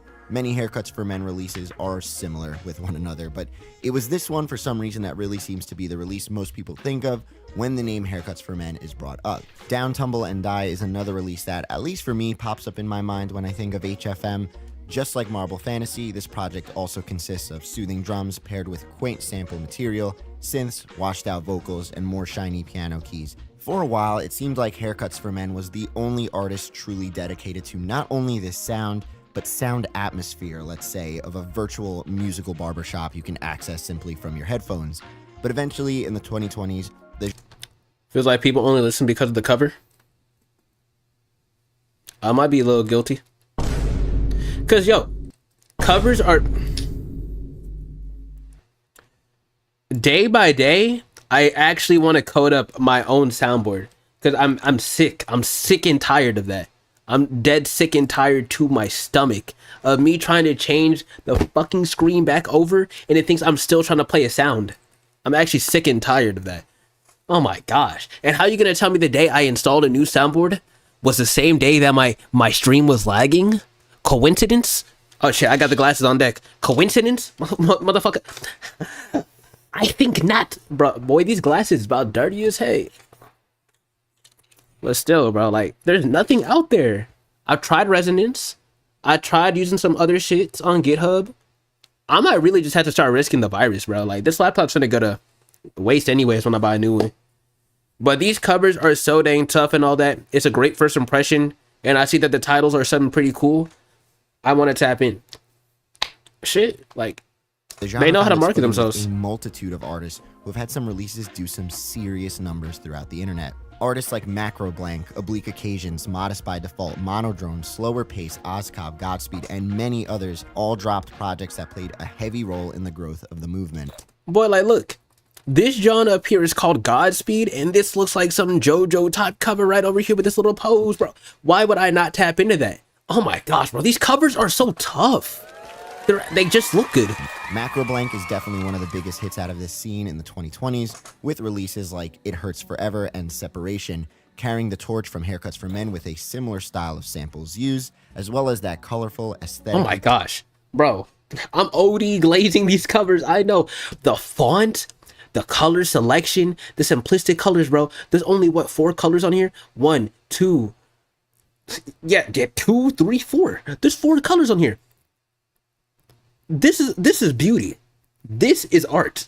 This is true art. And then all these little like dots and all this stuff.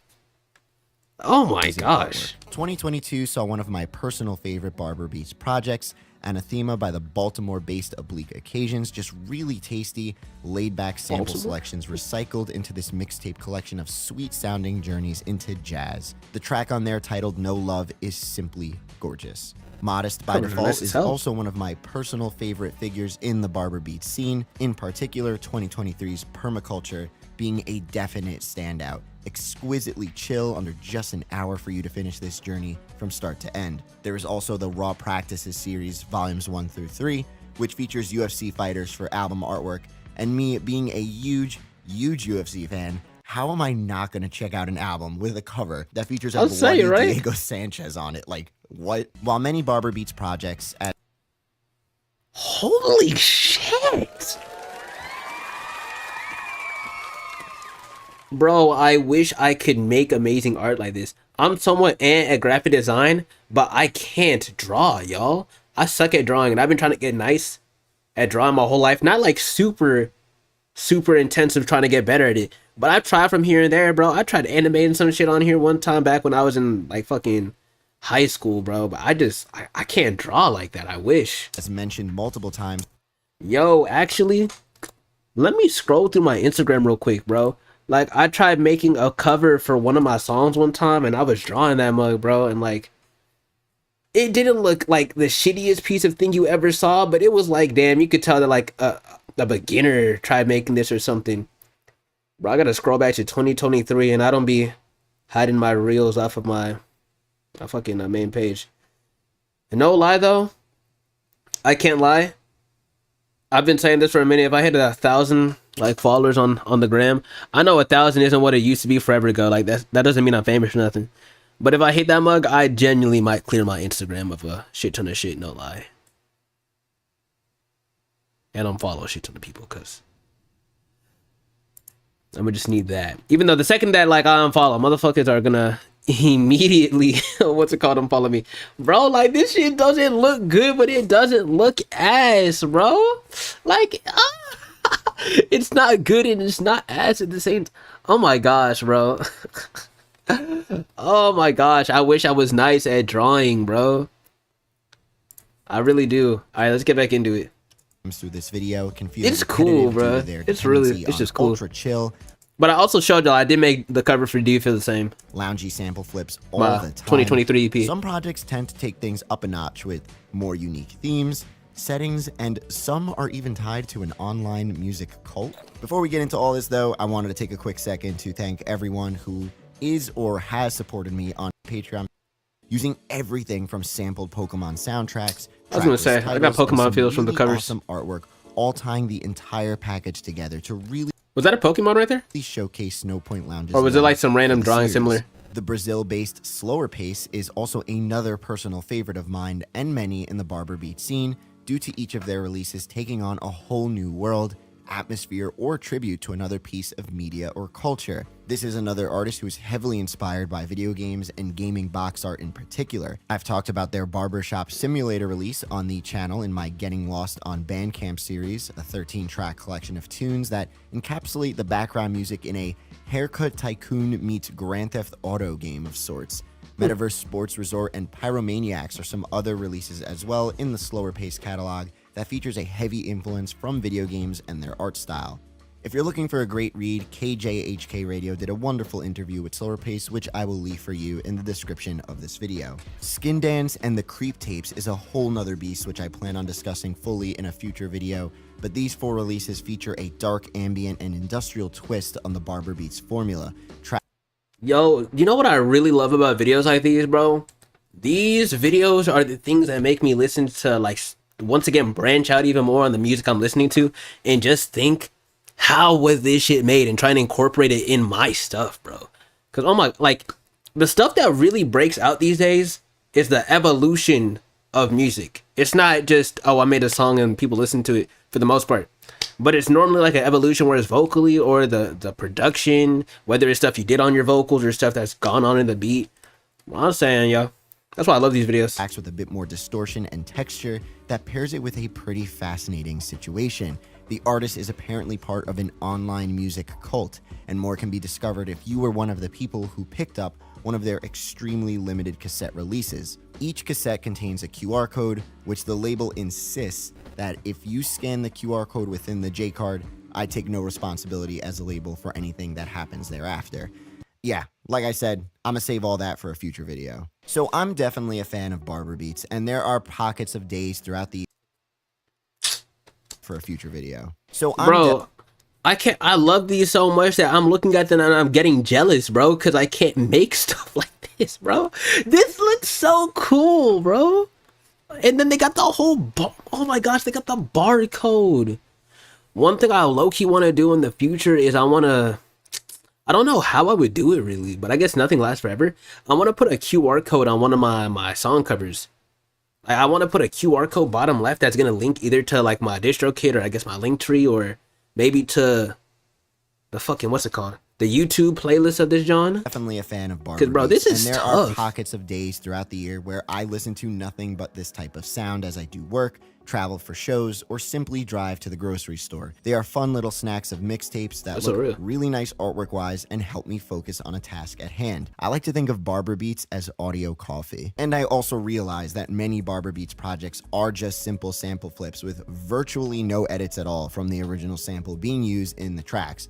Samples can maybe be pitched up or pitched down, but besides that, there are many times when Barber Beats artists are literally taking entire tracks from other artists it's like and what just Mohammed slapping said. them onto their own music upload with fancy artwork and Japanese or Chinese track titles. Nothing more than recycled, plundered works from existing creations, and because of this, there is always going to be discourse online of whether this is morally correct or not, especially when Barber Beats artists also want to sell their work digitally or in physical form. As I was writing what I wanted to say for this video, I found it very hard to decide what to even refer to people who upload Barber Beats onto the internet as. Do I call them producers? Do I call them artists? I wasn't even really sure, but something I do find quite frequently in the Barber Beat scene is that many of these people releasing these projects also don't even know what to call themselves. Many of them state in their Bandcamp bios that much of what they do is plundered or recycled from other artists.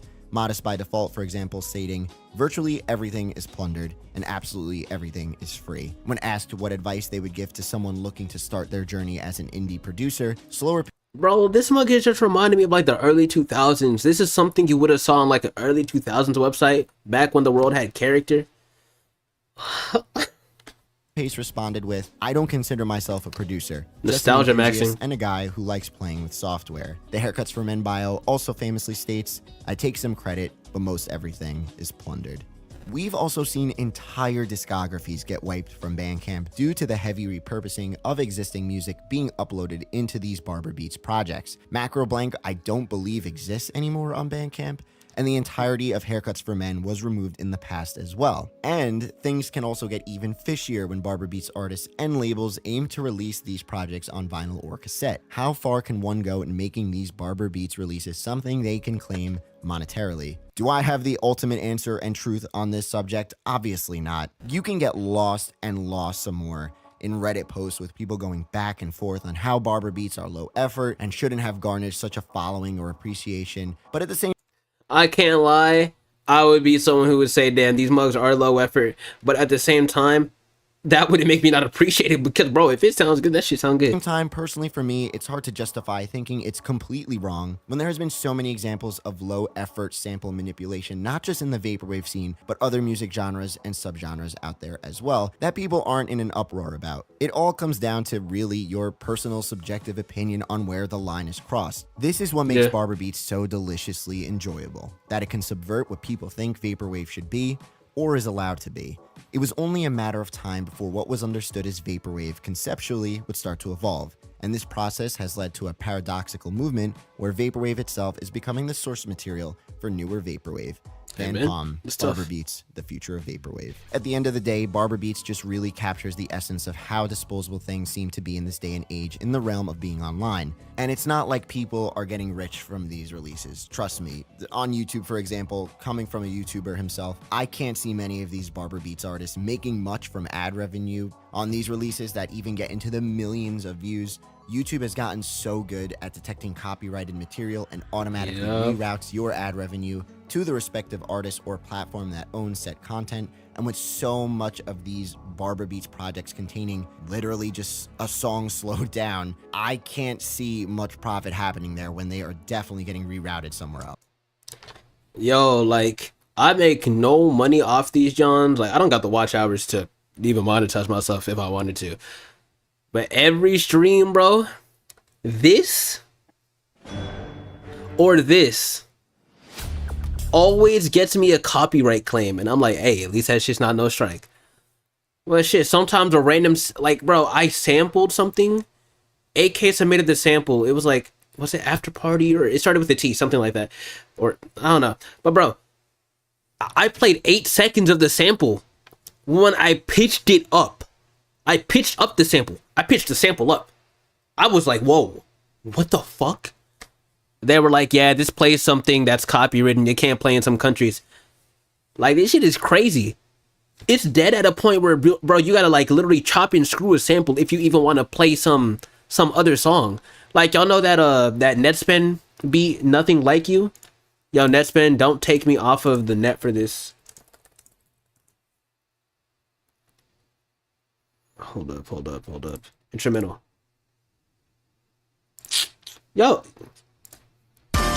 Stop. I don't want to play this slow.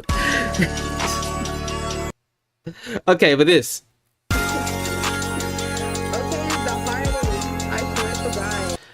This song is a sample of Boot Up by LMA.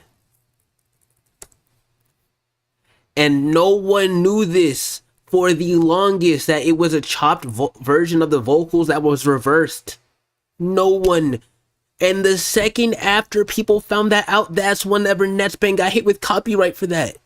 Like, it's literally at that point where you just have to shut your mouth and chop and screw a sample. It's at that point.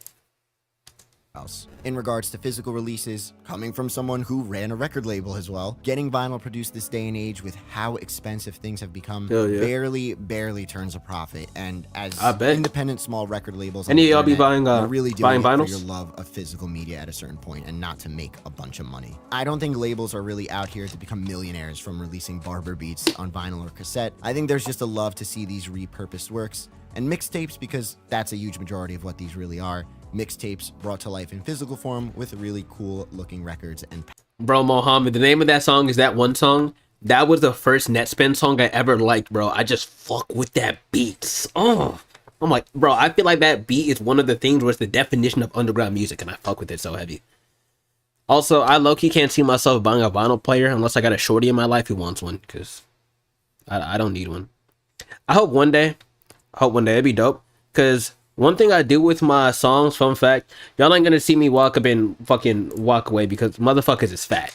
But I think I showed y'all. I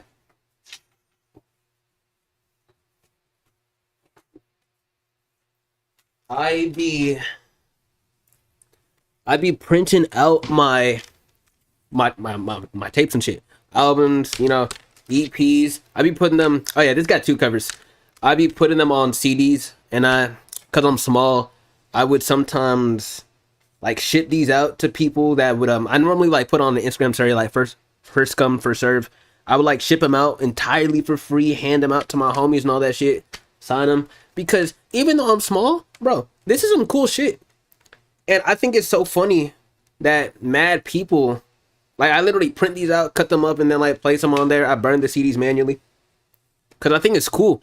It's like a cool way to like reserve physical media and like have it around. Not even just for the reserve physical media stuff, but I just think it's dope. I don't got the money for vinyls and all that stuff, but we all got cars still. Well, a good amount of us got cars. CD players exist. You know, it's just a cool way that like you could have the physical form of it, always listen to it and tap in. And I think it's just cool looking, realistically. I wish that more artists did this. I give myself the shitty ones. That's why some of these are not on center right. I saw J. Cole was doing this and selling CDs and people made fun of him. But I think this is low-key like a cool quote-unquote gimmick, I guess, to just have and do. But I think they just look awesome. So I just always chose to do it. No, I just closed the tab. Wait, no, I didn't. Fuck. I haven't been doing it recently because lack of money. And then I haven't put out like a major kind of thing that I want to. Because I released my tape mode back in September, but I want to print out CDs again for something that matters more to me. Because mode was just a cool little drop. Packaging. It's tough though, because it's also very understandable to say that no one should even be making a penny off of any of this. It's tough to say this is all fine, especially when another artist can be completely unknown to the fact that their hard work has just been sped up or slowed down slightly and is being profited on by someone else, regardless of how much money is actually being made. But as yo, I just gave myself the TikTok of the day. Oh my gosh, bro. Like, I was literally thinking this stream, damn, what am I gonna clip?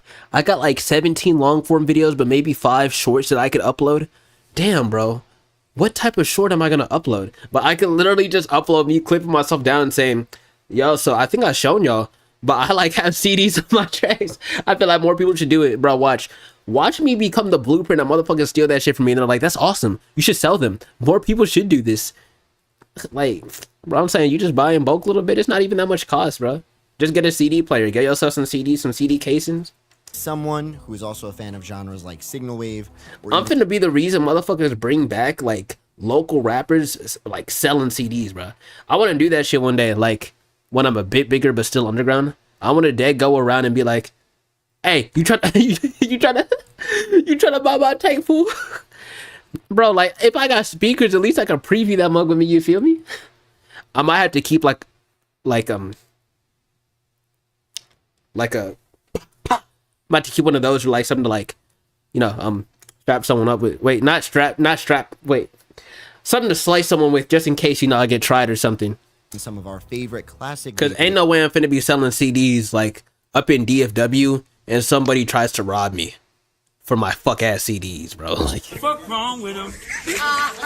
releases and how much joy those projects have given to me. Is it just for me to say that these projects are okay, but these aren't? Is looping a section of a sample ad nauseum with some added drums instead of just playing the whole thing outright but just slowed down a little bit, is that the cutoff line for what is creative and what is stealing? What is the cutoff for what's right and what's wrong? Barber beats will always just be this background aura of sound that accompanies me to get things done throughout the day. Oh, they sound so ethereal. I love them. Someone to repurpose something, regardless of how much of it is changed, and upload said project onto the internet seems to be a sign of the times. There's so much being uploaded online in every direction, in any field or creative output, every second of every day. And as we progress further and further into the future, we're only going to see even more instances of situations in music where we inevitably question whether it's right or wrong to not just monetarily support someone in what they are doing, but just the fact of listening to it in general. I'm saying, bro. I do hope we see more artists get a bit more experimental with the samples used, and there are projects out there that do so. ROM Breaker, boy. I'm gonna check the fuck out of ROM Breaker.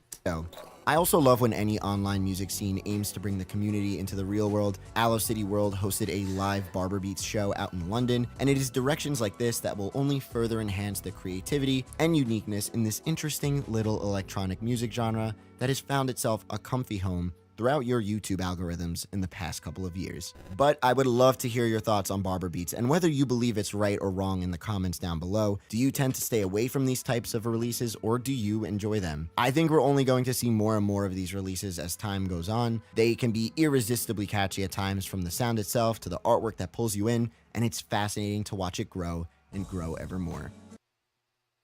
Word 2.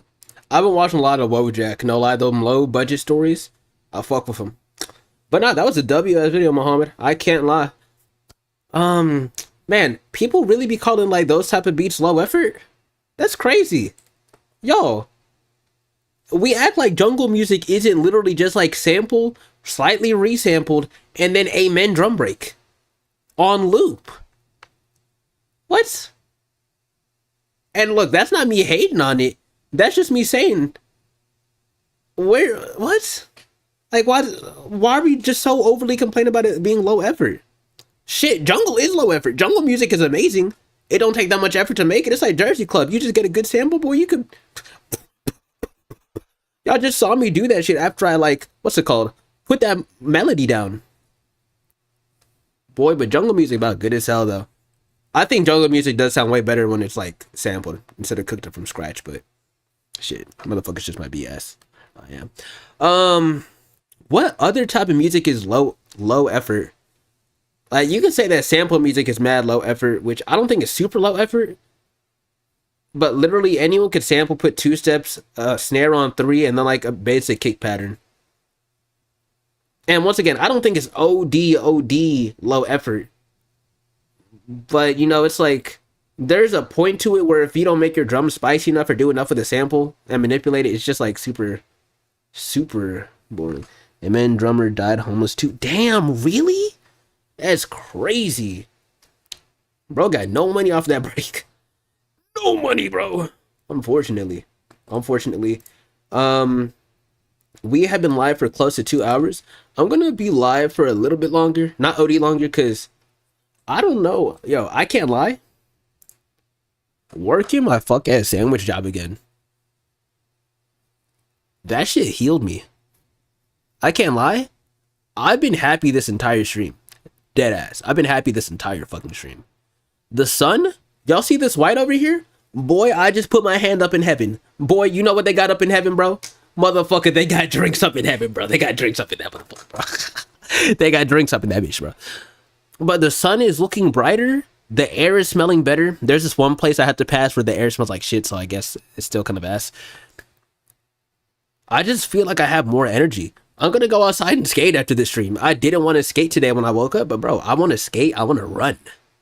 Like, and I know it's just a sandwich shop. It's not even like I got like a full-time like big boy job or anything. It's not like we blew up or anything easy or anything either, bro. I said happy slap. But I'm feeling joyous, bro. I really am. I called my homies up today and I was like, look, bro, I take back every single bad thing I said about you when we were just playing the game, bro. Oh my gosh, yo, like I felt like a new human being. I felt like that was a little bit of like consistent human interaction I've been missing. I can't lie. All right, so hit singles that were hated at first. No lie, I want to react to one of these two and then maybe make some more stuff on FL. Let's see. Ooh, hold up, yo, there are some great videos on here. I'm actually going to give y'all the option. What's on my lip? I'm going to give y'all the option. So we could either watch Understanding Weird Rap. I don't know how many people are still in here. I'm gonna probably watch this later because I'm not a fan of Extra Emily. I don't like her. But hit singles that were first hated is the second option. Whether they were... We got the victims and villains of TLC. I'm not watching this shit. I'm not gonna lie. Lately, I've been seeing... Okay. Understanding Weird Rap. Hit singles that were hated at first. Or The Future Queen of Pop. KH1, but yeah, I'm still here. KH1. Why can't I think of it? I'll put Understanding Weird Rap last option because I watched it. Word. Plus, hey, if no one's even in here, y'all ain't on me. We gonna spin him off on here. Kingdom Hearts 1, word 2. Bro, I've never played a full Kingdom Hearts game. Ever. The games always look mad cool to me. I've just never played a full game. I'm also remembering something I wanted to show y'all last stream. Any of y'all have a PlayStation 2 growing up? Because my brother had one. Obviously, it wasn't mine. Bro said, don't start, bro. What's it called? It's ass? Really? Damn, bro.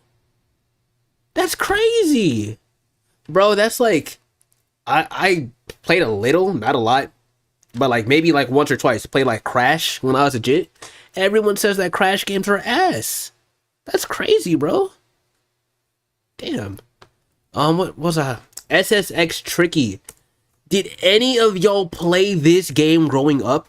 My brother had this mug. No lie. I think this is one of the best games to ever release in the entirety of humankind. Bro, oh my gosh, I'm glad that this is an article. This game needs if they make a remake of this game, I'm buying it first day and I'm buying a copy. Cause what?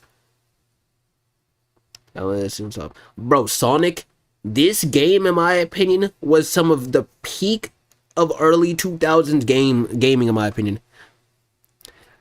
Mohammed, I dead thought Kilohertz made Kingdom Hearts as well. I'm not gonna lie.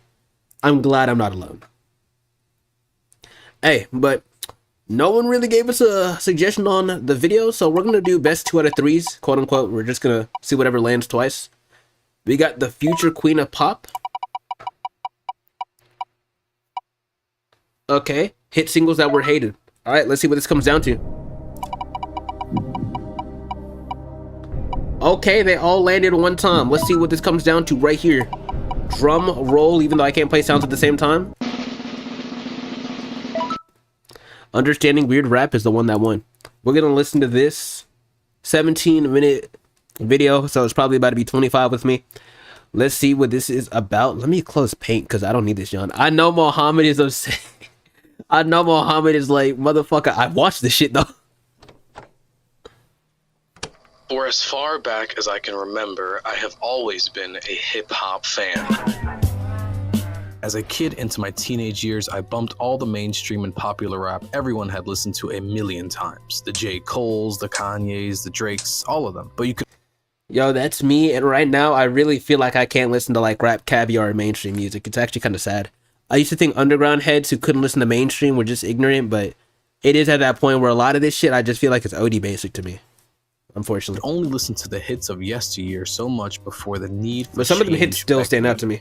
Around 2020 is when I began to diversify my rap playlist, adding lesser known, smaller, and independent artists in my growing music arsenal. It was also around this time I set my eyes on a particular bizarre subgenre that would change the way I look at all music, let alone rap.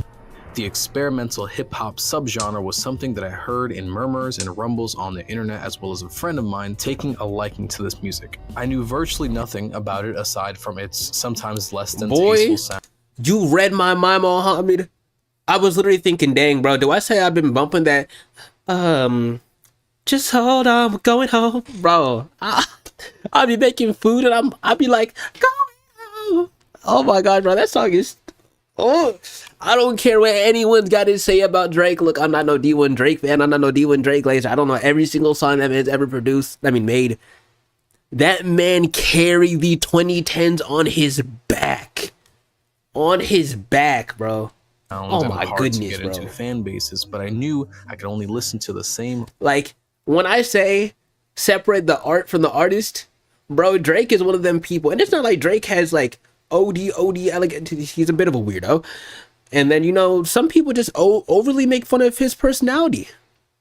But them songs, bro. 100 old rap songs so many times before something needs God's plans a calm introduction. I can't lie. For that's expanding good. my very particular music taste, I felt it to be time to dip my toe into rap of the weirder type. Not to mention, I had lived and adored albums from artists I already am familiar with that dabbled in this subgenre. Albums like Because the Internet, Yeezus, and even Mad Villainy intrigued me deeply, but still felt too safe and familiar for me to truly go head first.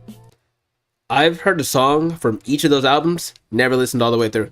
So with the intent to understand, the album that I landed upon as my first intro to the experimental subgenre of hip-hop was the 2016 experimental fan favorite, Atrocity Exhibition by Danny Brown.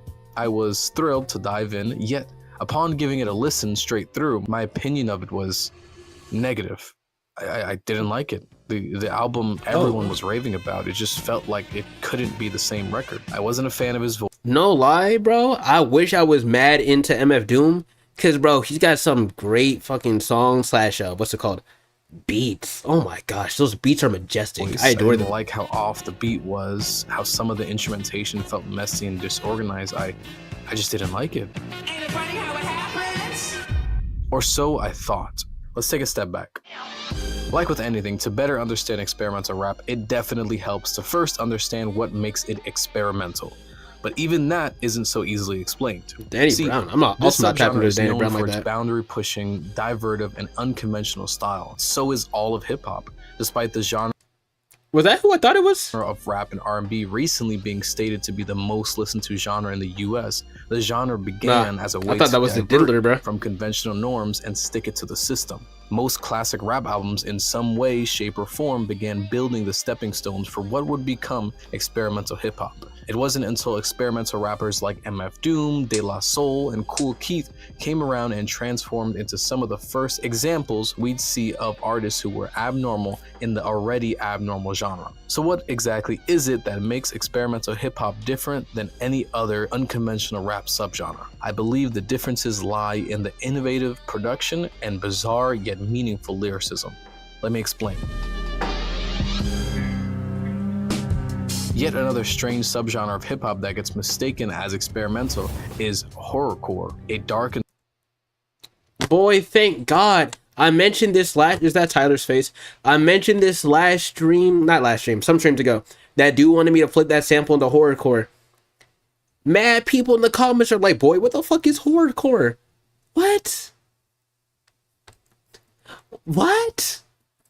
Twisted what do you mean I don't know what horrorcore is? That birthed classic artists such as the Insane Clown Posse, Tech Nine, the Ghetto Boys, and even a lot of Eminem's old stuff. The defining features of horrorcore is, of course, the subject matter. The lyrics tend to be deliberately violent, grim, and meant to unsettle its listeners. One of the most infamous tracks that comes to mind when I think of horrorcore is Immortal Technique's Dancing with the Devil. Feel free to check this song out for yourself, but I do want to give you an aggressive trigger warning as this song discusses how life on the streets can turn even the nicest kid into a monster. I won't even be able to talk about majority of the lyrics without this video getting age restricted, so again, do listen at your own caution. But many of the songs in this subgenre maintain a horror movie-like gimmick with each... I know I keep pausing and I'm off topic. This is like, what, pause 4? So, a pause technically every minute. Bro, I have this video restricted, like age restricted by YouTube. It's called something about flies, like I fucking hate flies. And look, I'm not changing the title, but because it has the word fucking in the title, YouTube is not allowing me to even dispute it anymore. And I literally sparked live one day and was like, bro, this flies in my room, bro. I was pissed, bro. This is 2019 me. This is going into junior year, technically. So I was, how old was I, 16? Yeah. Bro, I would get an email like every 3 years from YouTube talking about, yo, bro, this video is restricted, age restricted. If we can't show this, you could appeal. Like, bro, fuck off. I just don't like flies and I refuse to change that title. If you saw it, you saw it. If you didn't, you didn't. And every song. As I mentioned before, some of the most popular Eminem tracks also... Bro said I should have named it I fucking hate flies, bro. You think this TikTok modern day lingo was... You think this TikTok lingo was here in 2019? Wait, TikTok was made in 2019, right? Because it was Musical.ly before?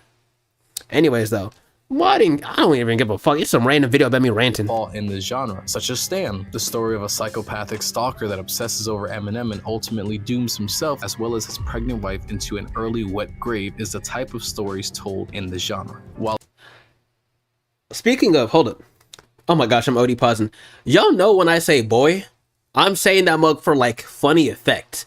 I hope no one thinks I'm racist when I say that, bro. I'm not trying to sound like no fucking Who was the slave owner? I'm not trying to sound like one of them motherfuckers, bro. Experimental hip-hop lyrics, on the other hand, are different. Some motherfuckers unlike take that concept out of album context. Outliers such as Maps by Billy Woods, which is about traveling via public transport. Most of the lyrical content within this genre is based on raw emotion, real, raw, and uncensored. All of the unfiltered thoughts that would often remain in the minds of these artists crawl out from between their ears and stain the ground where they stand. While it's not How he walking the backwards like slightest that? to bare your soul on a track, the way artists such as Earl Sweatshirt, Brockhampton, and Injury Reserve form their bars in a manner that cuts deep, yet can be interpreted as 1,000 different things, is astounding. He's sometimes even rapping these transformative messages in ciphered, nonsensical sounding lyrics, and other times satirically condemning the very tropes of rap as a whole, making fun of the common braggadocious style that so many rappers use now.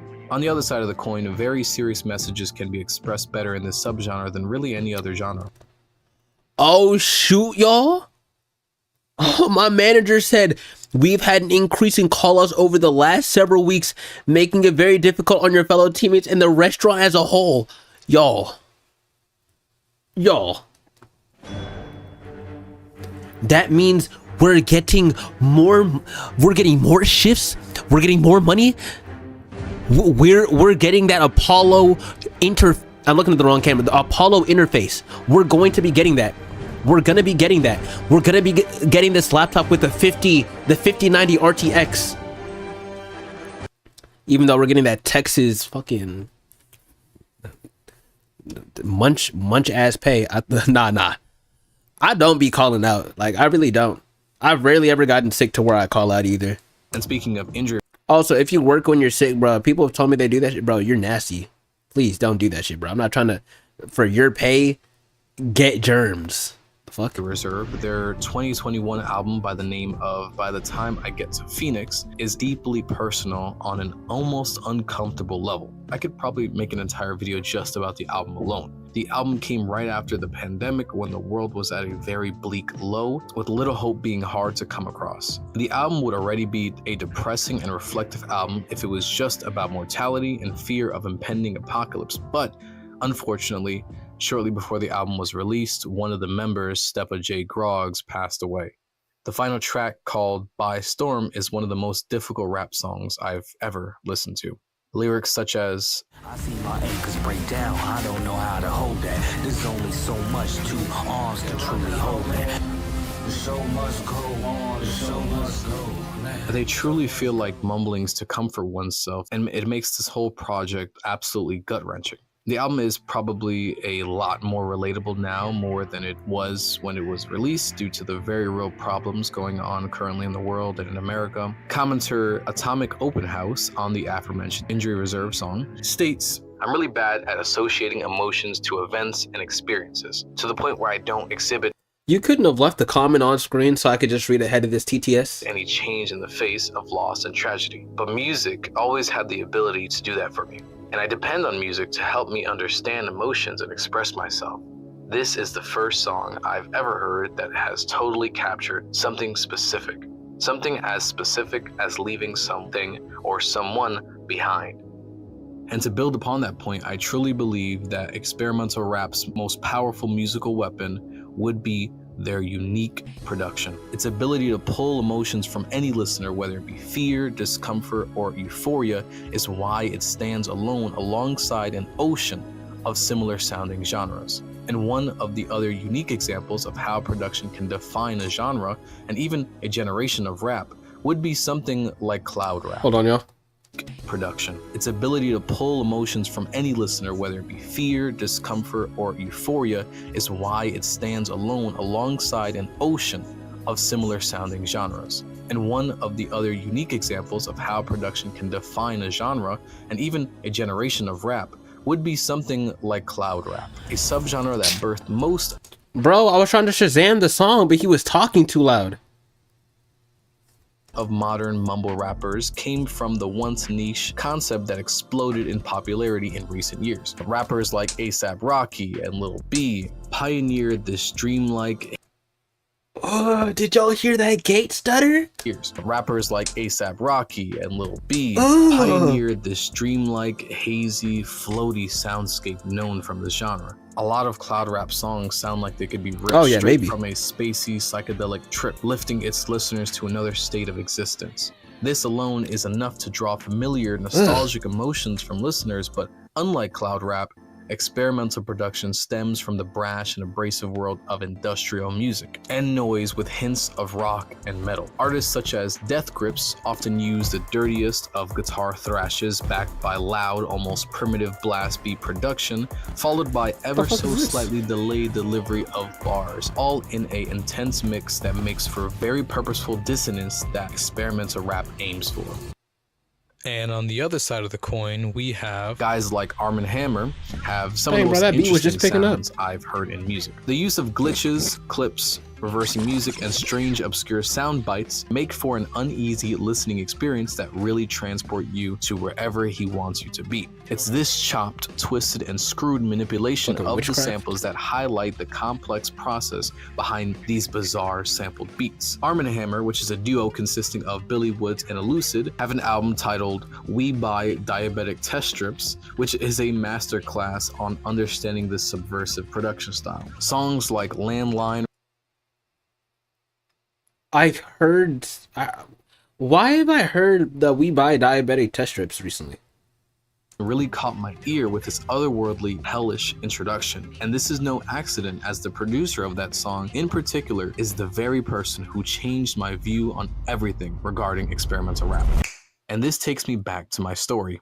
Upon barely giving Atrocity Exhibition a cohesive listen and vowing to never touch the subgenre again, I went on with my life. But after Atrocity, I noticed a particular artist popping up on my feed, as well as my Peggy was going to be in this music video on Spotify by the name of JPEG Mafia.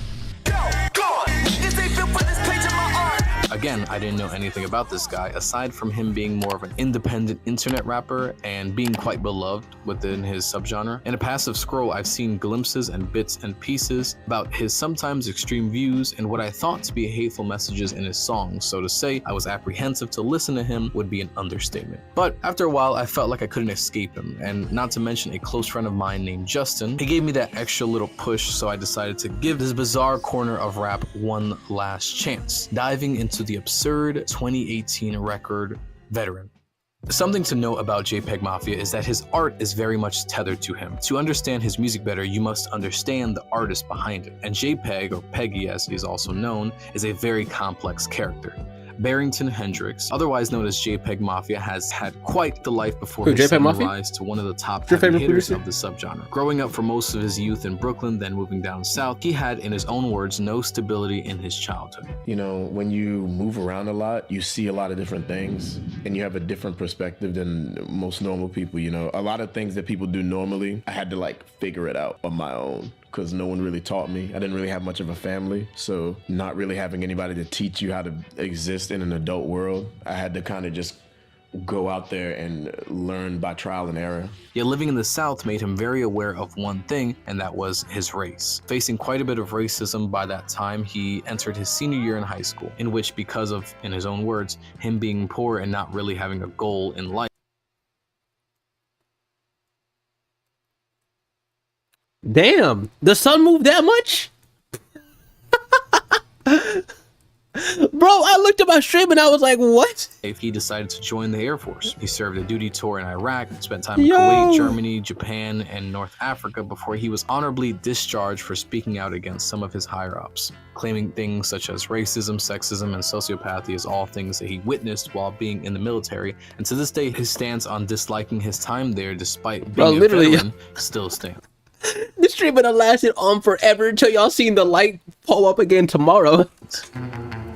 It was during his time stationed all over the world where he began to pick up producing music. He learned to produce prior to joining the military, previously going under the name of Devin Hendrix, where he would make the aforementioned cloud rap and vaporwave music. So it's kind of cool how they overlap. Making a impressive first mixtape. Boy, what is this cover?